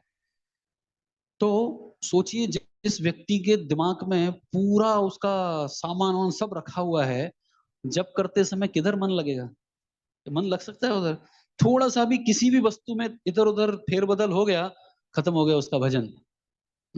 इसलिए भक्ति विनोद ठाकुर कहते हैं, शुद्ध भक्ति प्राप्त करनी है तो इस अत्याहार को कम कीजिए, नहीं तो भगवान का भजन वजन भूल जाओ, कुछ नहीं हो सकता। त्यागात शांति अनंतरम, 12.12 भगवत गीता में भगवान कहते हैं, सबसे ज्यादा शांत व्यक्ति कौन है, जिसके पास कुछ है ही नहीं। इस दुनिया में नींद किसको आती है? फुटपाथ पे आप देखना, फुटपाथ पे जो आदमी बैठा हुआ है उसको मच्छर खा रहे हैं, ट्रैफिक गुजर रहा है, कुत्ता पास में सो रहा है, कोई पत्थर भी मार रहा है, पानी फेंक रहा है, ये आराम से खर्राटे लगा के सो रहा है। और इधर एक अरबपति करोड़पति, उसको दवाइयां खा खा के सोना पड़ रहा है। तो जितना व्यक्ति कम रखेगा उतना सुखी रहेगा। इसलिए इंडियन ट्रेवल वाले भी कहते हैं ना, इंडियन रेलवे के लोग, कम सामान सुखी प्रवास, ऐसा कुछ तो है ना। सामान जिसका कम होगा उसकी जर्नी बहुत अच्छी होगी। तो हमारा जीवन क्या है, जर्नी है कि स्टेइंग है? जीवन is, life is a journey. Death क्या है, स्टॉप ओवर, नेक्स्ट चेंज, अगला स्टेशन। तो लाइफ अगर जर्नी है तो इसमें समझना चाहिए मेरे जर्नी में जितना सामान कम होगा, विशेषकर मन में, तो मन में सामान को कम करने के लिए बाह्य सामान जितना कम होगा उतना अच्छा है। तो करें क्या फिर? इसलिए बहुत अच्छी पॉलिसी है, अगर आपके पास कोई चीज आवश्यकता से बहुत ज्यादा है, शेयर इट, इसको दूसरों के साथ शेयर कीजिए। वो शेयर करेंगे, आपका हृदय कोमल होगा, देने की प्रवृत्ति आएगी और अटैचमेंट कम होंगे जीवन में। नहीं तो हम जैसे बचपन में कई बार बच्चे लोग होते हैं, मेरा ये गुड्डा, ये गुड़िया, ये खेल, ये खिलौना, ये खेल, ऐसा कर पूरा बोरा भर जाता है उसका, और एक सामान निकालने का ट्राई करो, हाँ, थर्ड वर्ड बॉल शुरू हो जाता है वहां पे। सो ये सब अत्याहार के उदाहरण हैं। तो अगर हमें वास्तव में इस नियम का पालन कर, इस कंसेप्ट को समझना है, तो अभी घर में जाके आपको क्या करना है, 4 बॉक्स बनाने हैं। ट्रैश, ट्रेजर,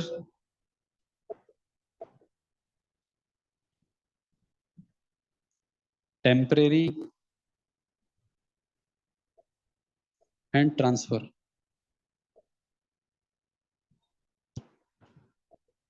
तो जितने भी सामान है, घर में वस्तुएं हैं, उनसे कैसे अत्याहार से बचना है, या जो भी सामान है हमारे पास, सबसे पहले देखना है अगर ये फालतू है, पिछले 10 साल से कभी काम नहीं आया है।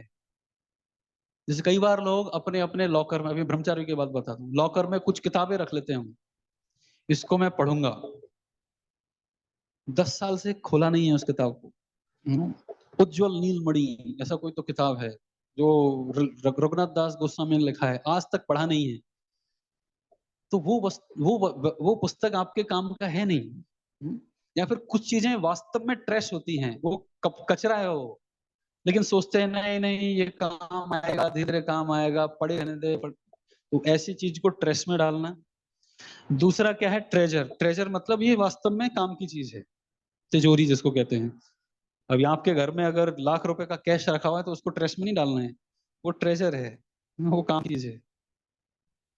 फिर कुछ ऐसी चीजें हैं टेम्परेरी लेवल की, कि कुछ समय के लिए काम आने वाली हैं, उसके बाद वो यूजलेस होने वाली है, तो उसको टेम्परेरी में रखना है। और फिर कुछ चीजें आवश्यकता से बहुत ज्यादा हैं, जैसे मुझे आवश्यकता है, जैसे हमारा काम चल जाता है 3 धोती कुर्ता में, साल में 3 धोती कुर्ता, दैट्स ऑल। अगर कोई 15-15 जोड़ी कपड़े रखा हुआ है तो वो क्या हो गया, आवश्यकता से अधिक, तो उसको क्या कर देना चाहिए, ट्रांसफर, जिसको जरूरत है उसको दे देना चाहिए, तब जाके हम इससे बच सकते हैं।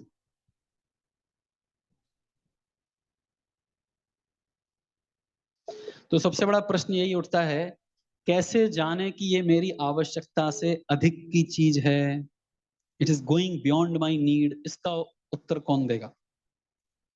आप सोचिए कि मेरे पास चीजें हैं, अब ये आवश्यकता से ज्यादा है या कम है, ये कैसे निर्धारित कर सकते हैं हम?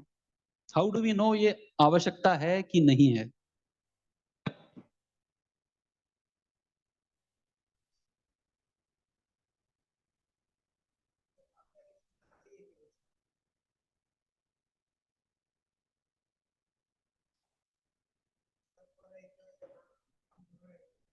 बार बार उपयोग में ले रहे हैं क्या उसको हम? अगर नहीं ले रहे हैं उपयोग में तो आवश्यकता नहीं है वो।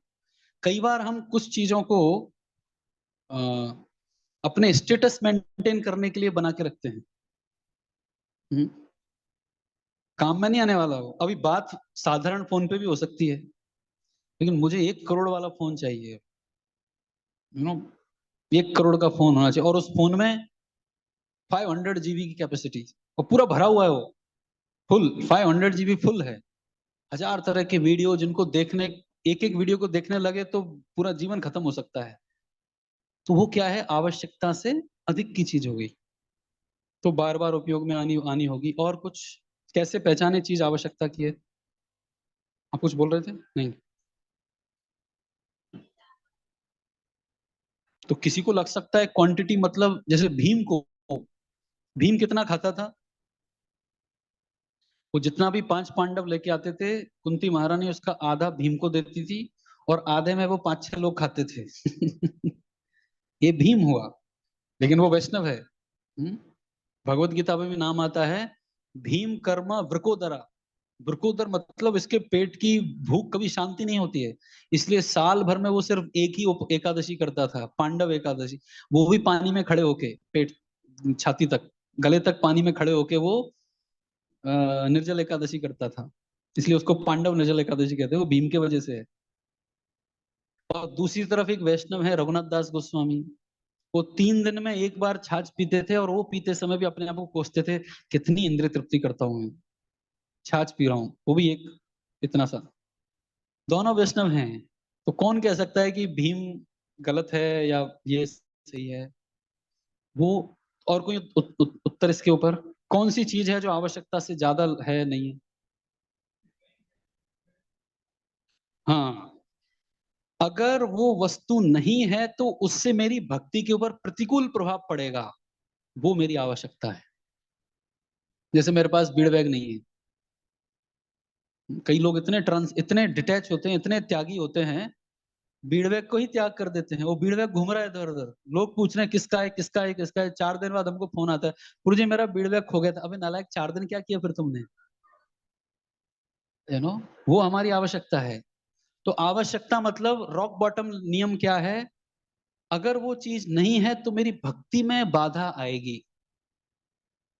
अगर वो चीज होने नहीं होने से मेरी भक्ति में कोई अड़चन नहीं आ रही है, मतलब वो मेरी आवश्यकता नहीं है। तो बस मैंने दूसरों को दिखाने के लिए, इम्प्रेस करने के लिए रखा है। एक भक्त सच्ची घटना बता रहे थे, कौन सी कंट्री में गए थे वो, इटली या किसी कंट्री में वो गए थे। तो जिस घर में प्रोग्राम देना था उसमें गए तो बाहर 25 चप्पलें रखी हुई थी। वो प्रभु जी बड़े खुश हो गए, बोले लोग पहले आ गए आज तो प्रोग्राम से, 25 चप्पलें रखी हैं। वो घर के अंदर गए, घर के अंदर पूरा सुना है, खाली पड़ा हुआ है। तो उन्होंने वह मालिक से पूछा कि अरे कोई आया नहीं? नहीं नहीं कोई नहीं आया। तो 25 चप्पलें वो मेरी हैं। ये सत्य घटना है। 25 चप्पल्स। तो ये क्या है? ये आवश्यकता से अधिक है, क्लियरली समझ में आता है, ये अत्याहार है। और अत्याहार का सबसे बड़ा खतरा क्या है? उसको मेंटेन करने में जान जाएगी। मेंटेन, आज वॉशिंग मशीन खराब, कल टेलीविजन को सुधरवाओ, उसका एंटीना खराब, फिर गैस खराब, फिर फ्रिज खराब, फिर बेड, डबल बेड का पाया खराब हो गया, फिर फर्श उखड़ गया, फिर इलेक्ट्रिसिटी खराब हो गई। जीवन इसी में ही घूमता रहता है, लाइक दैट। तो इसलिए, हाँ, अच्छा मोबाइल, और उसमें भी डबल सिम।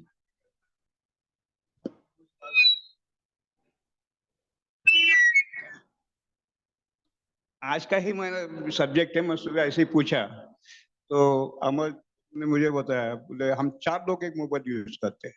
बोला ये तो बहुत बड़ी बात है।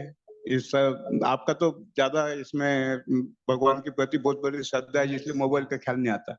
तो ये मोबाइल की एक की भी जरूरत नहीं है, नहीं हुआ तो भी चलता है, हम है भी तो चलता है। 20 ऐसा साल पहले क्या मोबाइल के बिना जीवन नहीं था? वो पहले पूरे परिवार में एक फोन होता था, रन रन घंटी बजती थी और पूरे परिवार के बीच में एक फोन होता था। आजकल एक मेंबर के पास 4-4 फोन होते हैं, और उसमें भी डबल सिम। तो ये क्लियरली अत्याहार है। तो इसलिए हमें देखना है कि अत्याहार मतलब आवश्यकता से ज्यादा वस्तु वो है जिसके रख रखाव में मेरा अननेसेसरी टाइम और एनर्जी खत्म हो रहा है, जिसको मैं भगवान की सेवा में, भजन में लगा सकता था, वो अत्याहार है। You know.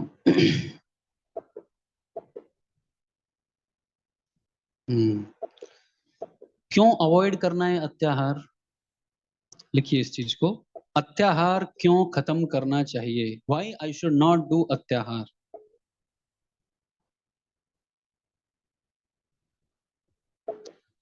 तो इसका उत्तर है, जितना ज्यादा हम भौतिक रस को भोगने का प्रयास करेंगे,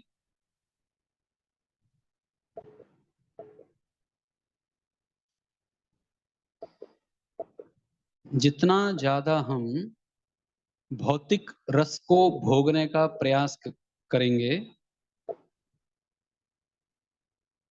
उतने ही ज्यादा प्रकृति के नियमों से बांध दिए जाएंगे। जितना ज्यादा हम भौतिक रस को भोगने का प्रयास करेंगे, उतना ही ज्यादा भौतिक प्रकृति के नियमों के द्वारा बांध दिए जाएंगे।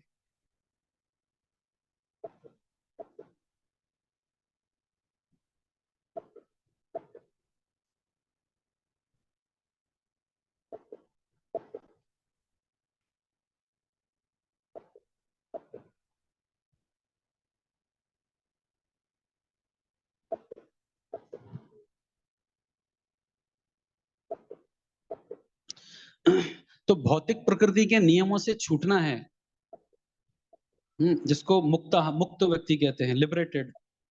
तो अत्याहार कम करना चाहिए, इसलिए भक्ति नहीं कर सकते फिर। अब देखिए, ये जनरली मैं स्टूडेंट्स को एग्जांपल देता हूँ। अभी कोई अगर कॉलेज में पढ़ रहा है, फर्स्ट ईयर में है, सेकंड ईयर में है, तो कितनी चिंता है उसके जीवन में। जब आप अपने लाइफ में फर्स्ट ईयर में, सेकंड ईयर कॉलेज में रहेंगे, तो क्या चिंता थी उस समय पे? एग्जाम, थोड़ा सा हेल्थ, या फिर किसी जिससे लड़ाई झगड़ा हो गया उससे कहा सुनी करना, उसको क्या जवाब देना है, वो चिंता है। ये 3-4 चिंताएं हैं, काउंट कर सकते हैं आप स्टूडेंट की लाइफ में। जैसे जैसे वो आगे बढ़ता है, नौकरी लगती है, जॉब होता है, शादी होती है, बच्चे होते हैं, फिर अपना बिजनेस बढ़ता है, और वहां जाके पूछो उसको अभी कितनी चिंताएं हैं, बोले काउंट मत करो। वो दूसरी चिंता हो जाएगी फिर। तो कौन से लेवल पे भक्ति करना इजी होता है फिर? लेकिन हर स्टूडेंट को लगता है एक बार जॉब लग जाए, लाइफ सेटल हो जाए, फिर आराम से भजन करूंगा, रोजाना 64 माला करूंगा। लेकिन वो होता नहीं है। लेकिन माया का अर्थ क्या है? वो हर हर बार हमको प्रेरित करेगी, पोस्टपोन योर सरेंडर। अपनी शरणागति को आज मत करो, 1 साल बाद, 4 साल बाद, 10 साल बाद, और कुछ समय बाद व्यक्ति को लगता है अगले जीवन में, I will do in next life. ये जीवन में संभव नहीं है। यहाँ सीरियस। जिस व्यक्ति जीवन में एकदम पूरा फंसा हुआ है, अत्याहार है, इधर रिलेटिव, नौकरी, ये पैसा, दौलत, इसमें मन फंस गया, और यहाँ पर वो साधु से सुन रहा है निस्वार्थ भाव से कृष्ण की सेवा करो, उसके मन में क्या विचार आएगा? अगले जन्म में करूंगा, इस जन्म में इसको सॉर्ट आउट कर लेता हूँ। नहीं कर सकते। गलती कौन सी थी? हमने सोच लिया था मेरे जीवन जीने के लिए ये वस्तुएं जरूरी हैं। एक्चुअली हमारे जीवन जीने के लिए सिर्फ एक चीज की जरूरत है, वो है कृष्णा। भक्ति सिद्धांत ठाकुर से जब प्रभुपाद मिले थे, उनका यही उत्तर था। पहली बार जब प्रभुपाद की अपने गुरु से मुलाकात हुई थी, भक्ति सिद्धांत ठाकुर ने क्या बोला था? पूरे विश्व की सिर्फ एक ही प्रॉब्लम है, नो कृष्णा कॉन्शियसनेस। ये कृष्ण भावनामृत चेतना नहीं होना, ये सबसे बड़ी प्रॉब्लम है। डिपेंडेंट होना, ब्रिटिश राज, मुगल राज, ये प्रॉब्लम नहीं है। ये तो आज ब्रिटिश का राज है, पहले मुगल का था, पहले राजाओं का था, फिर बाद में किसी और का आएगा। हम हमेशा इसमें रहेंगे। इसलिए आप देखिए, भक्ति विनोद ठाकुर, भक्ति सिद्धांत सरस्वती ठाकुर, उन्होंने कभी ये स्वतंत्रता के बारे में कभी कुछ नहीं बोला। कोई भी आर्टिकल में नहीं बोला कि हमें स्वतंत्र होना चाहिए, ये ब्रिटिश लोगों से हमें स्वतंत्र चाहिए, एक बार भी एक जगह पे भी नहीं बोला। क्योंकि ये टेम्पररी प्रॉब्लम है। ये ये पहले मुगल करते थे राज, फिर ब्रिटिश ने किया, अभी कौन कर रहा है? अपने ही लोग शोषण करने में लगे हुए हैं। They only are exploiting. अब कहाँ जाएंगे भाग के, यू नो? तो वो सारी प्रॉब्लम क्या है? वो प्रॉब्लम्स का फेस बदल के आता रहता है। हमको लगता है नई प्रॉब्लम है, ये न्यू प्रॉब्लम नहीं है, ये वही पुरानी प्रॉब्लम है, अभी सिर्फ चेहरा दूसरा है, अभी सिर्फ टाइप दूसरा है, फ्लेवर दूसरा है, प्रॉब्लम वही है। तो प्रॉब्लम क्या है? Lack of Krishna consciousness. भक्ति में या भगवान के ऊपर भरोसा कम होना, ये प्रॉब्लम है। और जितना भरोसा कम होगा, उतना ही ज्यादा फिर हम हाथ फैलाएंगे। अभी मेरे जीवन जीने के लिए ये भी जरूरी है, अभी जीवन जीने के लिए वो भी जरूरी है। हमारे जन निवास प्रभु बद्रीनाथ में गए थे वो। वहां पर उन्होंने एक साधु से पूछा, जो बद्रीनाथ में रहता है, कभी नीचे नहीं आते वो, बर्फ पड़ेगी, को जो हुआ वहीं रहेंगे ऊपर ही। और कुछ कपड़ा वपड़ा नहीं, रहते आराम से उधर। उनको पूछा तुम खाते क्या हो उस सर्दी में, यहाँ तो कुछ फल फूल भी नहीं उगेंगे। बोले दो चीज, गंगा का पानी और गंगा की मिट्टी और हवा, इनको खा के जीवित रहते हैं बस। मतलब जीवन ऐसा भी जिया जा सकता है। और एक यहाँ पर हम लोग हैं जिनको लगता है मुझे सुबह खाने के लिए चाहिए, दोपहर में चाहिए, शाम को भी चाहिए, ये भी चाहिए, वो भी चाहिए। ये जितनी ज्यादा आवश्यकताएं बढ़ती जाएंगी उतना ज्यादा भजन कम होगा। अब सोचिए, just just think over it. आपके जीवन में अभी जो सबसे बड़ी समस्या है, जो भी होगी, वो किसी ना किसी अत्याहार की वजह से ही होगी। हमने अपना हाथ को ज्यादा ही बढ़ा दिया, अभी फंस गया हाथ उधर। जैसे वो बंदर को पकड़ने के लिए वो सुराही में मूंगफली डाल देता है ना, मदारी, तो हाथ अंदर चला गया। अब मूंगफली को छोड़ें या फिर हाथ को छुड़ाएं, अब वहां अटक जाती है जिंदगी। वहां अटक जाता है व्यक्ति कि मुझे आनंद भी चाहिए, लेकिन आनंद चाहिए तो हाथ बाहर नहीं निकलेगा, हाथ बाहर निकालना है तो आनंद छोड़ना पड़ेगा। तो इसलिए हमें देखना है कि मेरी भक्ति में प्रतिकूल चीज नहीं हो कुछ, उतनी मेरी आवश्यकता है। ओके।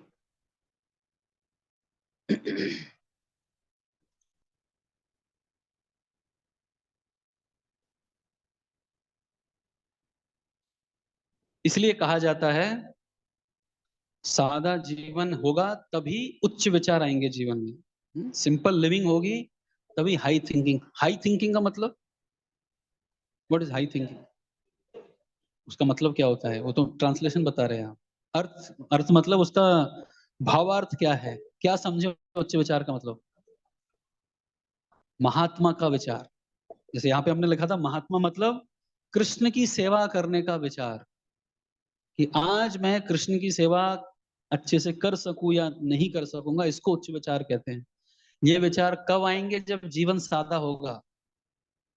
जब जीवन ही इतना कॉम्प्लिकेटेड बना हुआ है तो कहाँ से उच्च विचार यानी भगवान की सेवा करने के विचार आएंगे?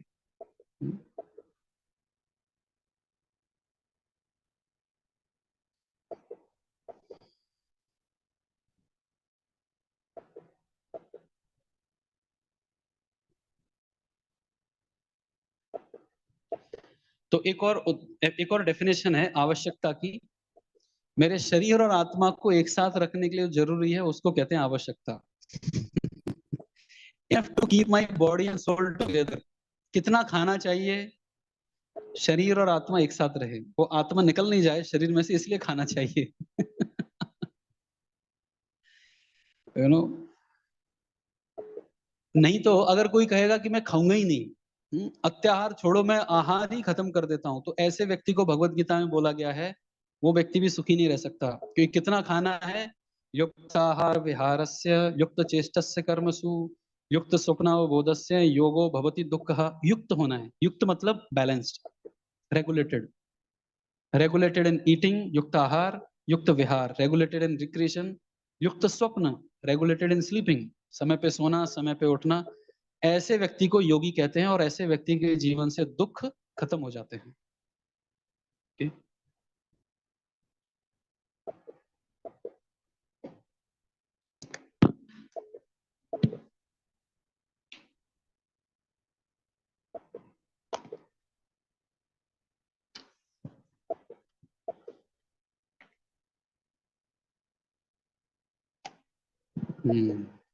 भक्ति सिद्धांत से ठाकुर एक कहानी बताते थे। एक कीड़ा होता है जिसको डंग रोलर कहते हैं। देखा है आपने डंग रोलर? क्या नाम है उसका मराठी में? गोबर के गोले बना बना के वो आगे खींचता जाता है उसको। तो भक्ति सिद्धांत ठाकुर कहते हैं वो अपने घर लेके जाता है वो डंग रोलर को, और जितना ज्यादा वो गोबर के ढेले उसने इकट्ठा किया उसको खुशी मिलती है। मैंने आज 100 ढेले इकट्ठे किए, आज मैंने 200 ढेले इकट्ठे किए। तो हमारी ये जितनी भी भौतिक आवश्यकताएं हैं जिनको हमने आवश्यकता मान लिया है, वो सब किसके जैसे हैं? वो गोबर के जैसे। इतना सब इकट्ठा करके रखा हुआ है, मुझे ये बचाएगा, ये बचाएगा। मृत्यु के समय पे कौन बचाएगा? वो इकट्ठा किया ही नहीं। मृत्यु के समय पे जो भगवान का नाम बचाना चाहिए वो इकट्ठा किया नहीं, जो कृष्णा कॉन्शियसनेस कॉन्शियसनेस जो होनी चाहिए वो इकट्ठा किया नहीं। इसलिए ऐसे व्यक्ति को जो भौतिक चेतना में फंसा हुआ है, आवश्यकता से अधिक इकट्ठा किया हुआ है, वो किसके जैसा है? डंग रोलर के जैसा। और हम सब कैसे बन जाते हैं? इस सेलिब्रेटेड डंग रोलर, एक बहुत ही प्रतिष्ठित गोबर इकट्ठा करने वाला।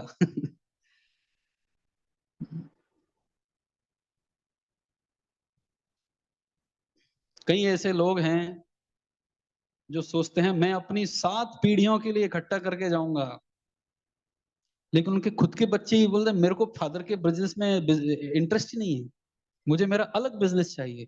ऐसे कितने ही लाइव एग्जांपल मैंने ही देख लिए।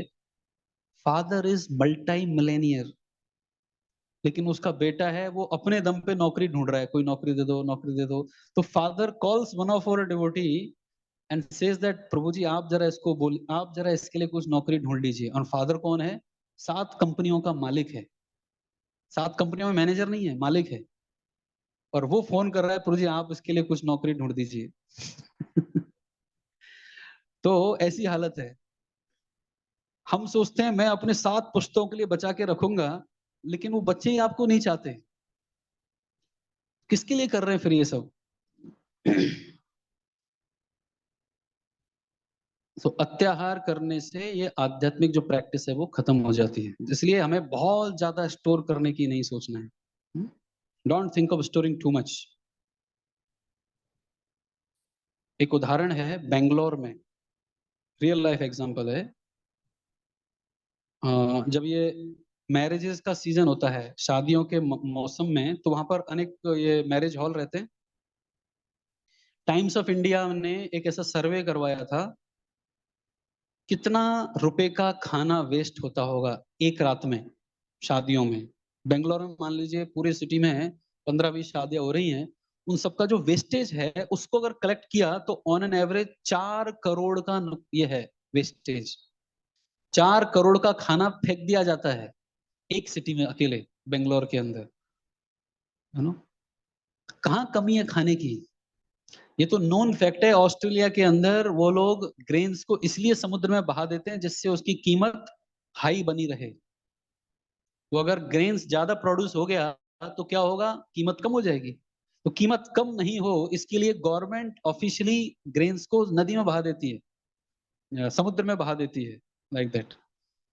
तो ओवर पॉपुलेशन का प्रॉब्लम नहीं है। लोग बोलते हैं ना पॉपुलेशन बढ़ गई, पॉपुलेशन बढ़ गई। नो, अगर मान लीजिए किसी माता पिता के 2 बच्चे हैं तो दोनों के लिए वो खाने का इंतजाम करेंगे। 4 हैं, 4 के लिए करेंगे। पिछले पहले 15-50 साल पहले 8-8 10-10 बच्चे होते थे, सबके खाने का इंतजाम किया जाता था। क्या कृष्णा खाने का इंतजाम नहीं करेंगे अगर किसी इस पृथ्वी पे लोगों की संख्या बढ़ गई तो जनसंख्या वृद्धि is not a problem, quality of people is the problem. लोगों की मानसिकता कैसी है, ऐसे लोगों की प्रॉब्लम है। तो इसलिए ये जो नेचुरल प्रिंसिपल है, ये जो प्राकृतिक नियम है, जितना आवश्यकता है उतना रखिए, संग्रह नहीं करना है। ये वैरागियों के लिए बताया गया है, सन्यासी ब्रह्मचारियों के लिए। Don't store. कई बार होता है वो ब्रह्मचारी के लॉकर को खोलो, उधर लड्डू भी है, फल भी है, फ्रूट भी, अगले 7 दिन का इंतजाम किया हुआ है, तो वो गलत है। हाँ, गृहस्थों के लिए थोड़ा बहुत बताया गया है, लेकिन वो भी लिमिट के अंदर रहे, बहुत ज्यादा नहीं। सो अगर हमें कल की चिंता बहुत ज्यादा है, पता नहीं क्या होगा कल, पता नहीं क्या होगा, आज का प्रॉब्लम सॉल्व हो गया ना, दैट्स इट। कल का भी प्रॉब्लम सॉल्व होगा। इसके लिए भगवान पर भरोसा जरूरी है। जब हम भगवान की शरण महसूस करते हैं तो हमें अत्याहार करने की आवश्यकता ही महसूस नहीं होगी। If we are experiencing shelter of Krishna, we don't need to do over eating, over endeavour. अत्याहार की जरूरत ही नहीं पड़ेगी। अत्याहार की जरूरत कब पड़ती है? जब हम भगवान की शरण ग्रहण नहीं कर रहे, भगवान की सेवा नहीं कर रहे, और जीवन में हमेशा चिंताएं बनी हुई हैं। इसलिए तो इसीलिए कहा गया है अगर बहुत ज्यादा ओवर एक्यूमुलेशन हो रहा है, भक्ति विनश्यति, भक्ति डाउन हो जाएगी। ठीक, ये हो गया अत्याहार के बारे में। किसी को कोई प्रश्न है इस पे? ओवर ईटिंग, माइक दे।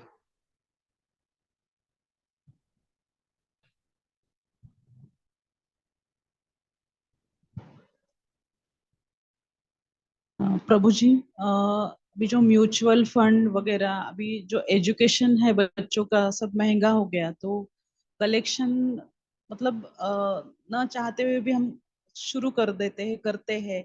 और कंपटीशन, जैसे बच्चे अभी गवर्नमेंट स्कूल में भी पढ़ सकते हैं, पर जब हम कंपटीशन देखते हैं तो उनको महंगे स्कूल में डालते हैं, तो ये भी अत्याचार में ही आता है। नहीं देखिए, तो मैं अभी इसको बोला, कैसे प्रिवेंट करें, या फिर कैसे? नहीं नहीं, जैसे मैं बोला, आवश्यकता कितनी है। अगर जरूरत है कि वो अच्छे माध्यम, अच्छे स्कूल में पढ़े जिससे उसके अंदर अंदर संस्कार अच्छे आएंगे, तो वो अत्याचार नहीं है।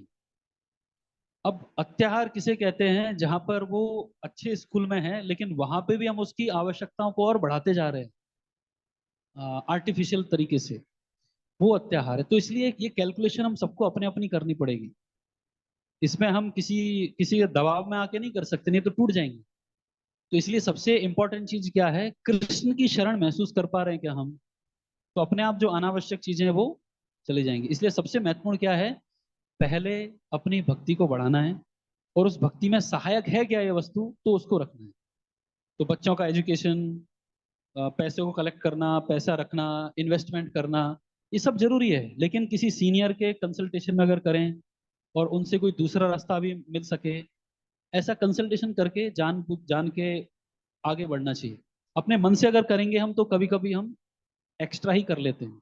इसलिए तो गलत नहीं है, लेकिन कितना करना है। अभी मान लीजिए वो पैसे को इकट्ठा करने में हम अपनी साधना ही नहीं कर पा रहे हैं, 16 माला करने के लिए भी समय नहीं मिल पा रहा है, तो वो अत्याचार है। राइट? ठीक है। Right.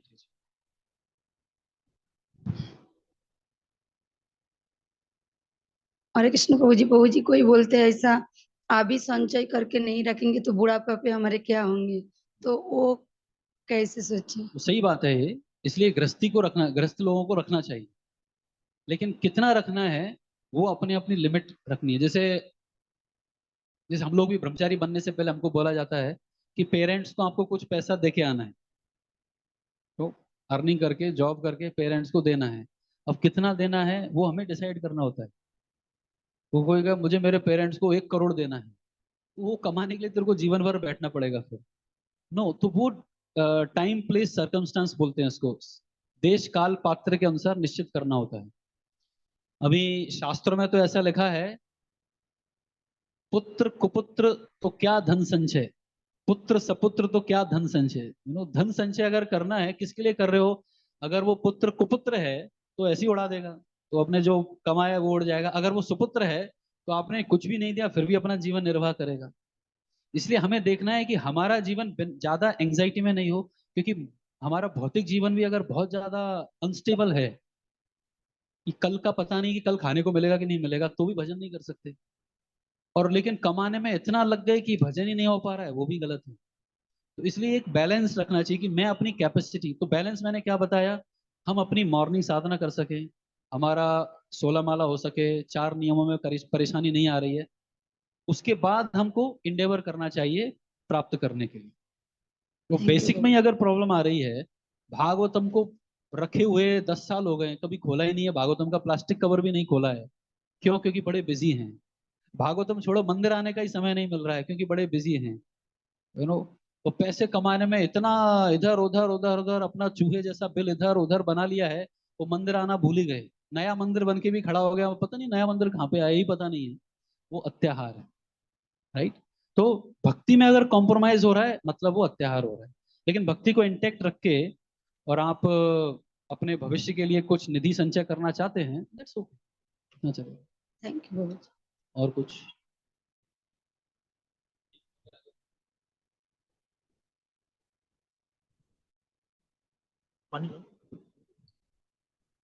अब आगे के पैराग्राफ में 2 चीजें हैं। इसमें शुरुआत में तो ऐसा लगता है प्रयास के बारे में बताया गया है, लेकिन वो अत्याचार से ही रिलेटेड है कुछ तो। अच्छा, एक और उसमें भक्ति सिद्धार्थ जी ठाकुर का भी इसमें आता है, तो इस पैराग्राफ के बाद हम देखेंगे उसको।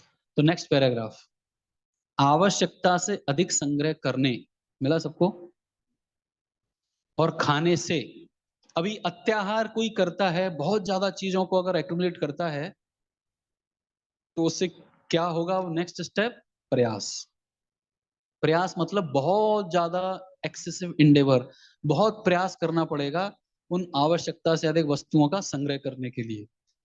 तो अधिक संग्रह करने और खाने से प्रयास अर्थात अनावश्यक उद्यम का जन्म होता है। तो ये सिर्फ यही लाइन है प्रयास के लिए, आगे सारी लाइन अत्याहार के लिए। इसमें आगे क्या बोल रहे हैं प्रभुपाद जी? ईश्वर की व्यवस्था के अनुसार विश्व के किसी भी भाग का कोई भी व्यक्ति शांतिपूर्वक रह सकता है अगर उसके पास कुछ जमीन है, भूमि है और एक गाय है। क्या चाहिए जीवित रहने के लिए? 1 एकड़ जमीन और एक गाय। जमीन से गेहूं मिलेगा, सब्जी मिलेगी, वहां से रोटी मिलेगी और गाय से दूध मिलेगा। अब देखिए, सिर्फ ये एक सिंपल रोटी प्राप्त करने के लिए पहले के जमाने में क्या क्या सामान लगता था। गांव का जीवन आप देखिए, उस एक व्यक्ति को एक रोटी खानी है और सब्जी खानी है, क्या क्या चीजों की आवश्यकता होगी? गेहूं का आटा जो उसको खेत से मिल गया, उसको उसने चक्की पे वहीं अपने घर में ही पीस लिया, पानी कुएं से ले लिया, सब्जी उग रही है बाद में वहां से ले, सब लोकली हो गया।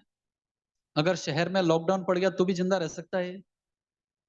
अब शहर में देखिए, हमें अगर एक रोटी बनानी है तो सबसे पहले वो कहीं हरियाणा में पैदा हुआ गेहूं लगता है, क्योंकि हम तो उगा नहीं रहे, तो दुकान से खरीदना होगा, और वो भी आटा खरीदते हैं हम, गेहूं नहीं खरीदते।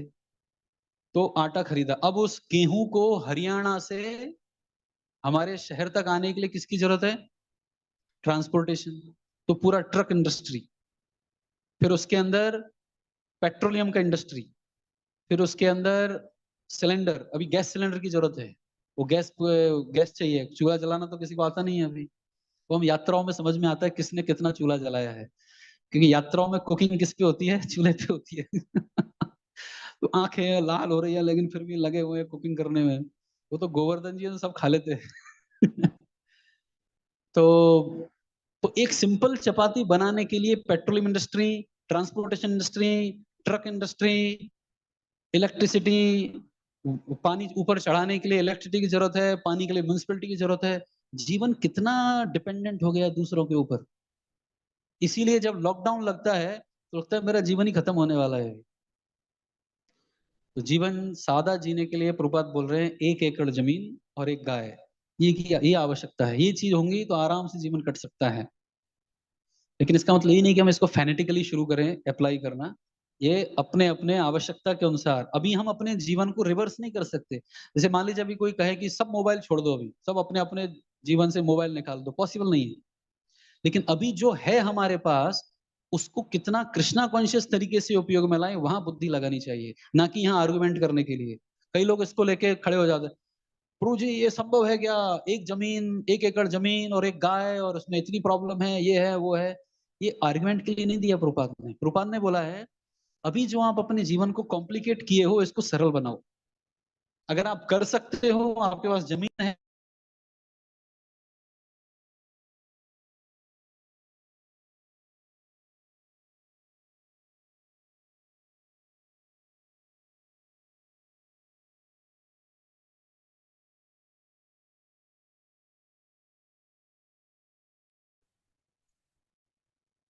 उसे जीविका कमाने के लिए एक स्थान से दूसरे स्थान पर जाने की कोई आवश्यकता नहीं रह जाती, क्योंकि वह वहीं पर अन्न पैदा कर सकता है और गाय से दूध प्राप्त कर सकता है।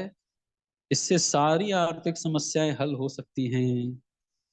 लोग बोलते हैं ना इकोनॉमिक प्रॉब्लम, दुनिया किस में चल रही है? इकोनॉमिक प्रॉब्लम, इतनी सारी इकोनॉमिक, इतनी बड़ी आर्थिक समस्या है। सिंपल सॉल्यूशन क्या है इस चीज का? क्या है सिंपल सॉल्यूशन? 1 एकड़ जमीन और एक गाय।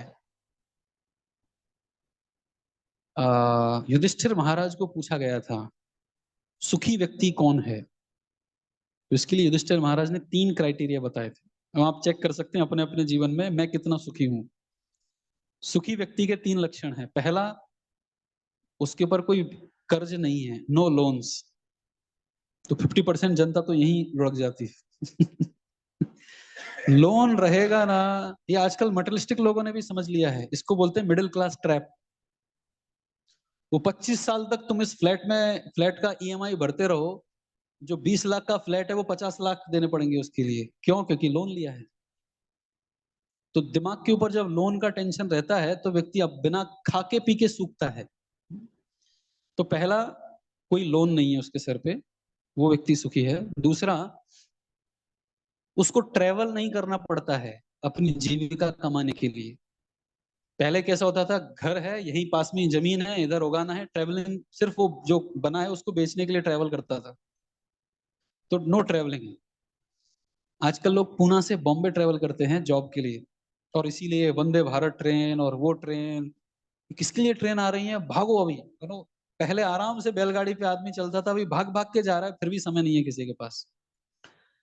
तो दूसरा हुआ ट्रेवलिंग, वो सुखी नहीं है। जो जो ट्रेवल करता है वो सुखी नहीं है, जो ट्रेवल नहीं करता वो सुखी है। और तीसरा, अपने घर में घर वालों के हाथ से बनाया हुआ खाना खाता है वो, या तो अपनी माँ का बना हुआ खाना या पत्नी का बना हुआ खाना। घर में बना हुआ खाना जो खाता है वो सुखी है।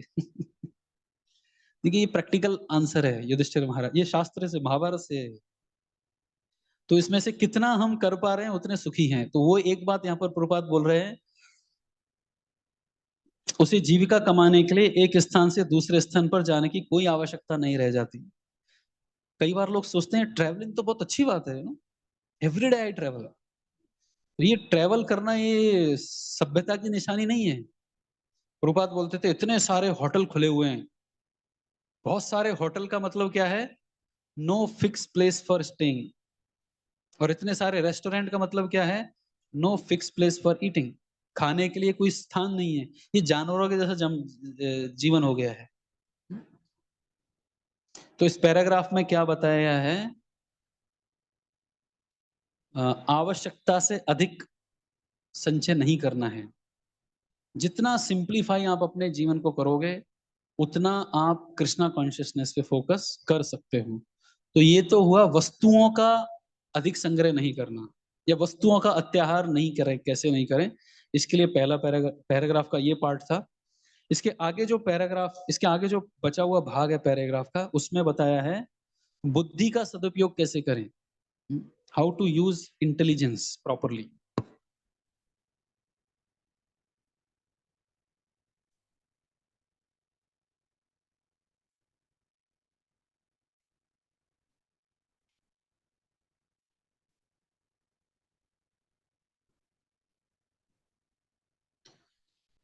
तो इससे सारी आर्थिक समस्याएं हल हो सकती हैं। ये पैराग्राफ का एक पार्ट हुआ।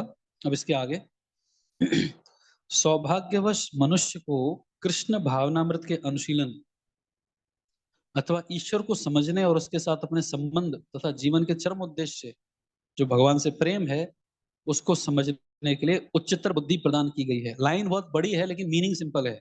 कोई समझाएगा इसका मीनिंग क्या है, ये 3 लाइन का, ये जो लाइन अभी मैंने पढ़ी इसका मीनिंग क्या है। ये बहुत सारी चीजें बता दी हैं लेकिन सिर्फ एक ही चीज है इसमें। ये लाइन समझ में आई सबको? यस यस, आप बोलिए। ओके, ये एक पार्ट हो गया। और क्या बताया इस लाइन के अंदर, इस 3 लाइन में एसेंस क्या है इसमें? मनुष्य के लिए भगवान ने उच्च बुद्धि दी है, ये बताया है। वो उच्च बुद्धि किसके लिए दी है भगवान ने? ईश्वर प्रेम को समझने के लिए, अपने संबंध को स्थापित करने के लिए, कृष्ण भावनामृत के अनुशीलन के लिए, ये सारी चीजें करने के लिए भगवान ने मनुष्य को क्या दिया है, एक हायर इंटेलिजेंस दिया है। बस इतना ही है इसमें। मनुष्य के पास बुद्धि हाई लेवल की है। दुर्भाग्यवश तथा कथित सभ्य मनुष्य ईश्वर की अनुभूति की परवाह न करते हुए, यानी भगवान का रियलाइजेशन की परवाह नहीं करके अपनी आवश्यकता से अधिक प्राप्त करने तथा जीव को तुष्ट करने के लिए, भोजन प्राप्ति के लिए बुद्धि का प्रयोग करता है। अब बुद्धि दी है भगवान से संबंध स्थापित करने के लिए, लेकिन अभी बुद्धि का प्रयोग कहाँ किया जा रहा है? जिह्वा की संतुष्टि के लिए, अधिक वस्तु प्राप्त करने के लिए। ईश्वर की व्यवस्था के अनुसार सारे संसार में मनुष्यों के लिए दूध अन्न के उत्पादन हेतु पर्याप्त गुंजाइश है, लेकिन तथाकथित बुद्धिमान मनुष्य अपनी उच्चतर बुद्धि को भगवत भावना के अनुशीलन में ना लगाकर अपनी बुद्धि का दुरुपयोग अनेक अनावश्यक तथा अनिच्छित वस्तुओं के उत्पादन में करते हैं। इस दो वर्ड्स को अंडरलाइन कीजिए। कैसी आवश्यकताएं? Unnecessary unwanted things. इसका कोई उदाहरण बताएगा हमें अपने जीवन से कि ये हमारे जीवन में अपने लाइफ में बताना है, दूसरे की लाइफ में नहीं। अनावश्यक और अवांछित।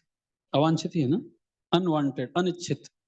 इच्छा भी नहीं थी और जरूरत भी नहीं थी। श्याम, सबको अनुभव होगा जब हम परचेजिंग करने जाते हैं, शॉपिंग करने जाते हैं, तो खरीदने के लिए घर से निकलते हैं। दो चीज खरीदने जाता हूँ, 2 चीज खरीदनी है। वो वापस आते तो 10 लेके आते हैं, वो 2 रह जाती हैं। है अनुभव सबको ऐसा? तो वो क्या था? अनिच्छित और अनावश्यक चीजें। कोई उदाहरण? अनिच्छित और अनावश्यक वस्तुएं। ये परपोर्ट बहुत डीप है, मैं थोड़ा फास्ट जा रहा हूं इस बार। आप देख रहे हो, एक ही दिन में आज हमने 3-4 पेज कर लिए। यस, अनावश्यक अनिच्छित वस्तुएं। एक साड़ी का जरूरत है और यहाँ पे पूरा ब्यूरो भरा हुआ है। अच्छा, खरीदने के लिए एक दुकान से तो पसंद आती नहीं है। तो कई बार हमको मम्मी या बुआ जो है वो लेके जाती थी, 2-4 दुकान के बाद हम ही बोलते थे, हो गया ना, कितनी दुकानों में जाओगे? नहीं नहीं, उधर अच्छा मिलेगा। तो पहले क्यों नहीं गए उधर? बोले देख के चलते हैं, देखते हैं उधर। ओके, तो अच्छा उदाहरण है। और कोई उदाहरण? अनावश्यक और अनिच्छित वस्तुएं। अपने अपने मोबाइल में चेक कीजिए इसका डाटा कितना भर गया है। वो मोबाइल चिल्ला रहा है, अरे भैया बस सब मत डालो कुछ भी। वो रेड लाइट दिखा देता है, रेड दिखा देता है कि इसके ज्यादा स्टोरेज मत करो अभी। और हम सोचते हैं नहीं नहीं, ये वीडियो भी है। और कई तो ऐसी वीडियो हैं जो 15 साल पहले हमने स्टोर की थी, आज तक नहीं देखी, लेकिन फिर भी डिलीट नहीं कर रहे। तो इसलिए सबसे पहला काम क्या करना है, घर में जाके ये मोबाइल को रिलीज करना है, थोड़ा चीजों को डिलीट कीजिए। जितना ज्यादा इन चीजों को हटाओगे उतना ज्यादा कंफर्टेबल रहोगे। मोबाइल भी फास्ट चलेगा, स्पीड में चलेगा वो। कई बार लोग स्पिरिचुअल दृष्टि से अनावश्यक अनवांछित चीजों को रख लेते हैं अपने पास। जैसे कई बार हम हार्ड डिस्क होती है ना, तो हार्ड डिस्क में पूरा हमने डिवोशनल नेक्टर डाल लिया प्रो जी। 1989 से डिवोशनल नेक्टर, महाराज के सारे लेक्चर, सब यात्राएं, सब नोट, सब भरा हुआ है। कब सुनूंगा, कब पढ़ूं, टाइम नहीं है, एक भी नहीं सुना अभी तक। तो पहले क्या होता था, एक कैसेट्स आती थी ना, कैसेट। तो वो कैसेट हमको मिलती थी, वो कैसेट सुनी, वापस कर दी। तो ऐसे करके सारे लेक्चर सुन लेते थे। आजकल ये डाटा स्टोरेज का आ गया है, 256 GB डाटा, लेकिन सुनने के लिए समय ही नहीं है किसी के पास। तो ये क्या हो गया? अनावश्यक अनिश्चित चीजें। जो चीजें आप पिछले 5 साल से उपयोग में नहीं ला रहे हैं, उनको ट्रैश में डालिए। और कोई उदाहरण? अनावश्यक अनिश्चित वस्तुएं। गाड़ी 4, वॉकिंग के अलग शूज, जॉगिंग के अलग शूज, कंपनी के लिए अलग शूज, कैजुअल के अलग शूज, मंदिर में आने के अलग शूज। ये सब अनावश्यक वस्तुएं हैं। इन सबको किसी ना किसी जरूरतमंद को दे देंगे। शुरुआत में लगेगा अरे कुछ तो छूट रहा है, लेकिन जब वो छूट जाएगा ना, बहुत आनंद प्राप्त होगा। त्यागात शांति अनंतरम। वो अनंत शांति कब प्राप्त होगी? त्याग करने से। इसलिए सादा जीवन अपनाना बहुत महत्वपूर्ण है, तभी उच्च विचार आ पाएंगे।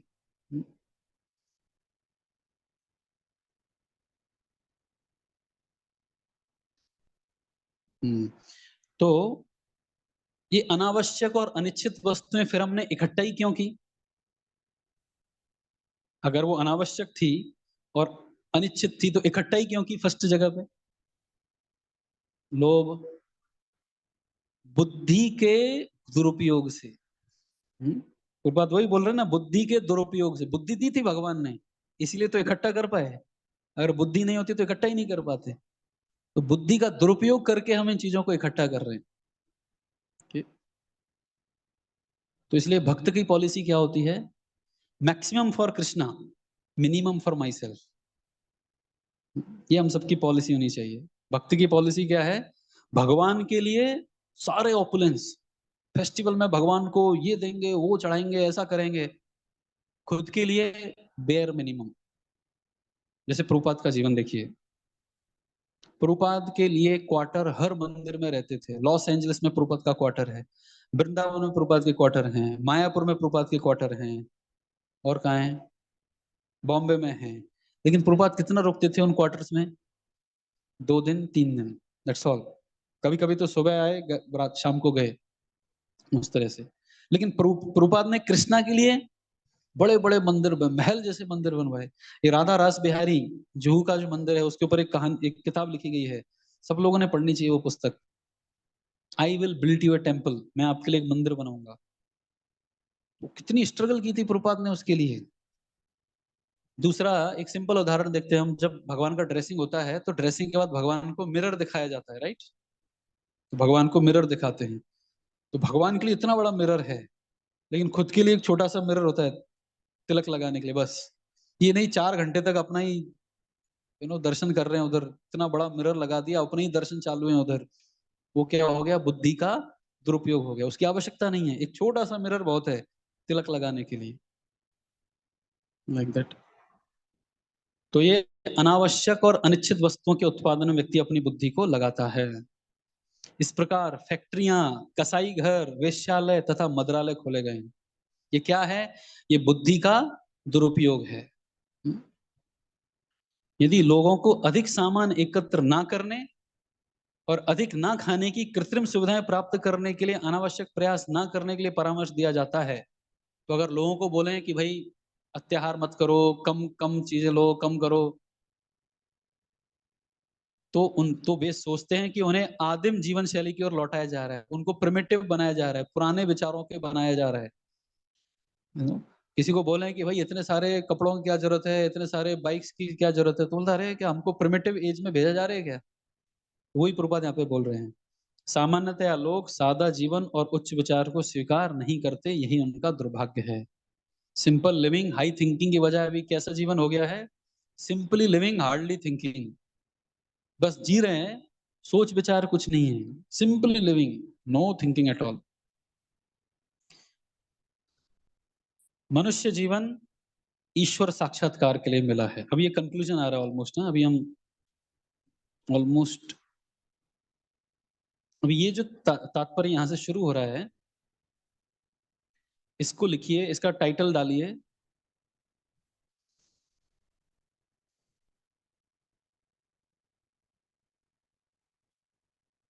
धर्म का पालन करना। धर्म का पालन, मनुष्य रहकर हम धर्म का कैसे पालन कर सकते हैं, इसके बारे में आगे डिस्कशन है।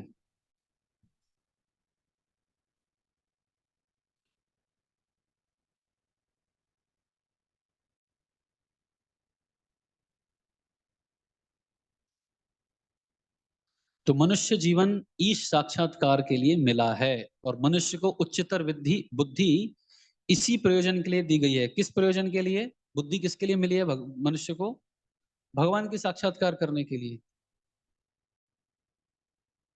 तो अगर हम भगवान का साक्षात्कार करने का प्रयास नहीं कर रहे हैं, उस बुद्धि का उपयोग भगवान का रियलाइजेशन में नहीं लगा रहे हैं, तो बुद्धि फिर कहाँ लगेगी?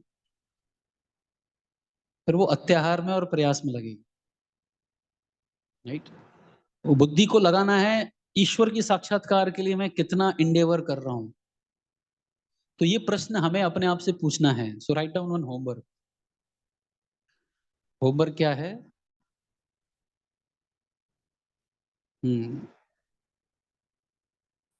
What endeavors I am doing for advancement in God realisation, भगवान के साक्षात्कार के लिए या कृष्णा कॉन्शियसनेस में एडवांसमेंट के लिए मैं कितना प्रयास कर रहा हूं। और प्रयास का मतलब क्या होता है? हाँ, मतलब प्रयास का मतलब क्या है? प्रयत्न मतलब क्या?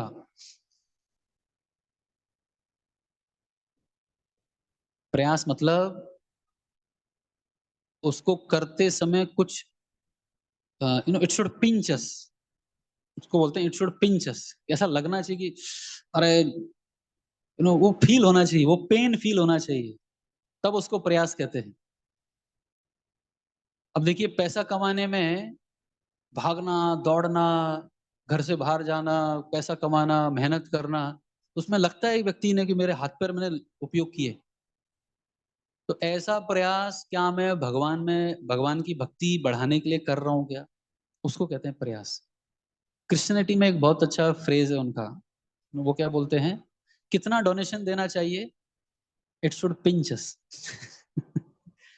वो लगना चाहिए कि अरे कुछ ज्यादा ही हो गया, उतने तक डोनेशन दोगे तो उसको डोनेशन माना जाता है। अगर कोई व्यक्ति 100 रुपए कमा रहा है और वो 1 रुपया दे रहा है तो पिंच नहीं होगा। वो 100 रुपए कमा रहा है और 90 रुपए दे रहा है तो पिंच नहीं, वो तो खैर गला कट गया उसका। 10 रुपए 20 रुपए तो जितना जाके हमको लगे कि ये थोड़ा ज्यादा ही हो गया, उससे 1 रुपया ज्यादा, उसको बोलते हैं डोनेशन। नहीं तो वो पूरा पैसा किस में काम आएगा, अत्याहार बढ़ाने में, अपनी आवश्यकता से अधिक या अनावश्यक और अनिश्चित वस्तुओं की वृद्धि में ही वो काम आने वाला है। तो मनुष्य का जीवन इसके लिए दिया गया है और बुद्धि इसी प्रयोजन के लिए प्रदान की गई है। अतः जो लोग यह विश्वास करते हैं कि ये उच्चतर बुद्धि उच्चतर अवस्था प्राप्त करने के लिए है, उन्हें वैदिक ग्रंथों के आदेशों का पालन करना चाहिए। तो बुद्धि हमेशा किसके लिए दी गई है, उच्च अवस्था प्राप्त करने के लिए, उच्चतर अधिकारियों से यानी अपने अथॉरिटी से ऐसे आदेश ग्रहण करके मनुष्य पूर्ण ज्ञान प्राप्त कर सकता है और अपने जीवन को सार्थक बना सकता है। He can give real meaning to the life. जीवन को वास्तविक अगर मीनिंग देना है तो वो कैसे दे सकते हैं हम, शास्त्रों के आदेशों का पालन करके। इसलिए शास्त्र क्या बोलते हैं, keep your life simple. Bhagavatam के दूसरे स्कंद में जीवन को कैसे सरल रखना है इसके बारे में चर्चा है। तो आपको एक होमवर्क है, फिर से आपको पढ़ना है भागवतम का सेक्शन, कौन सा, कैंटो 2 दूसरे स्कंद का चैप्टर 3 तीसरा अध्याय और श्लोक संख्या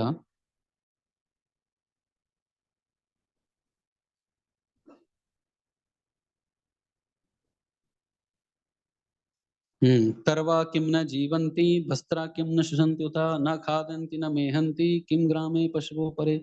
तो श्लोक संख्या लिखिए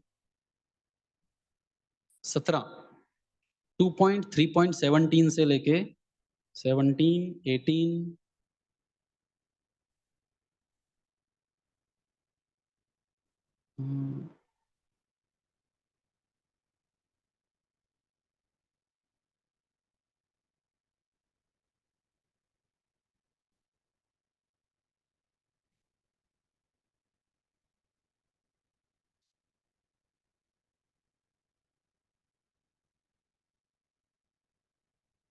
अभी तो इसमें 17 और 18 दो ही श्लोक हैं, वो पढ़ने हैं।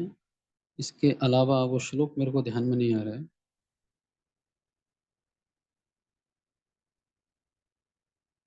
वो बाद में बताऊंगा। मैं ग्रुप पे भेजूंगा उसको, जो दूसरा चीज है वो अभी समझ नहीं रहा है मेरे को। तो अपने जीवन को हम सार्थक बना सकते हैं। तो इसके आगे का हम अगले क्लास में देखेंगे किस प्रकार धर्म के बारे में यहाँ पर आया है। तो इसमें अत्याहार और प्रयास ये दोनों हो गए हैं। एक बस लास्ट में इधर देखते हैं हम, श्रील भक्ति सिद्धांत श्री ठाकुर क्या बोलते हैं अत्याहार के बारे में, तो वो अलग डेफिनेशन हमको समझ में आएगी। 2 पेज के आगे आइए, जिस पैराग्राफ में लिखा हुआ है श्रील भक्ति सिद्धांत श्री ठाकुर, ये 2 पेज आगे है। पैराग्राफ की शुरुआत होती है 2 पेज आगे, श्रील भक्ति सिद्धांत श्री ठाकुर। मिला सबको?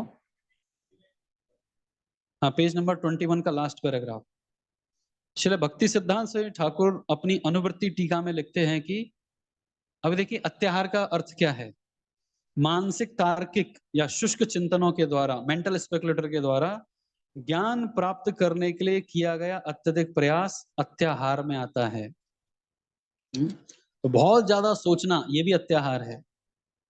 दूसरा क्या बताया गया अत्याहार में, दार्शनिक चिंतकों ज्ञानियों के द्वारा कृष्ण भावना से विहीन शुष्क दर्शन यानी फिलॉसफी के ऊपर पोथे के पोथे किताबें लिखने का प्रयास व्यर्थ है।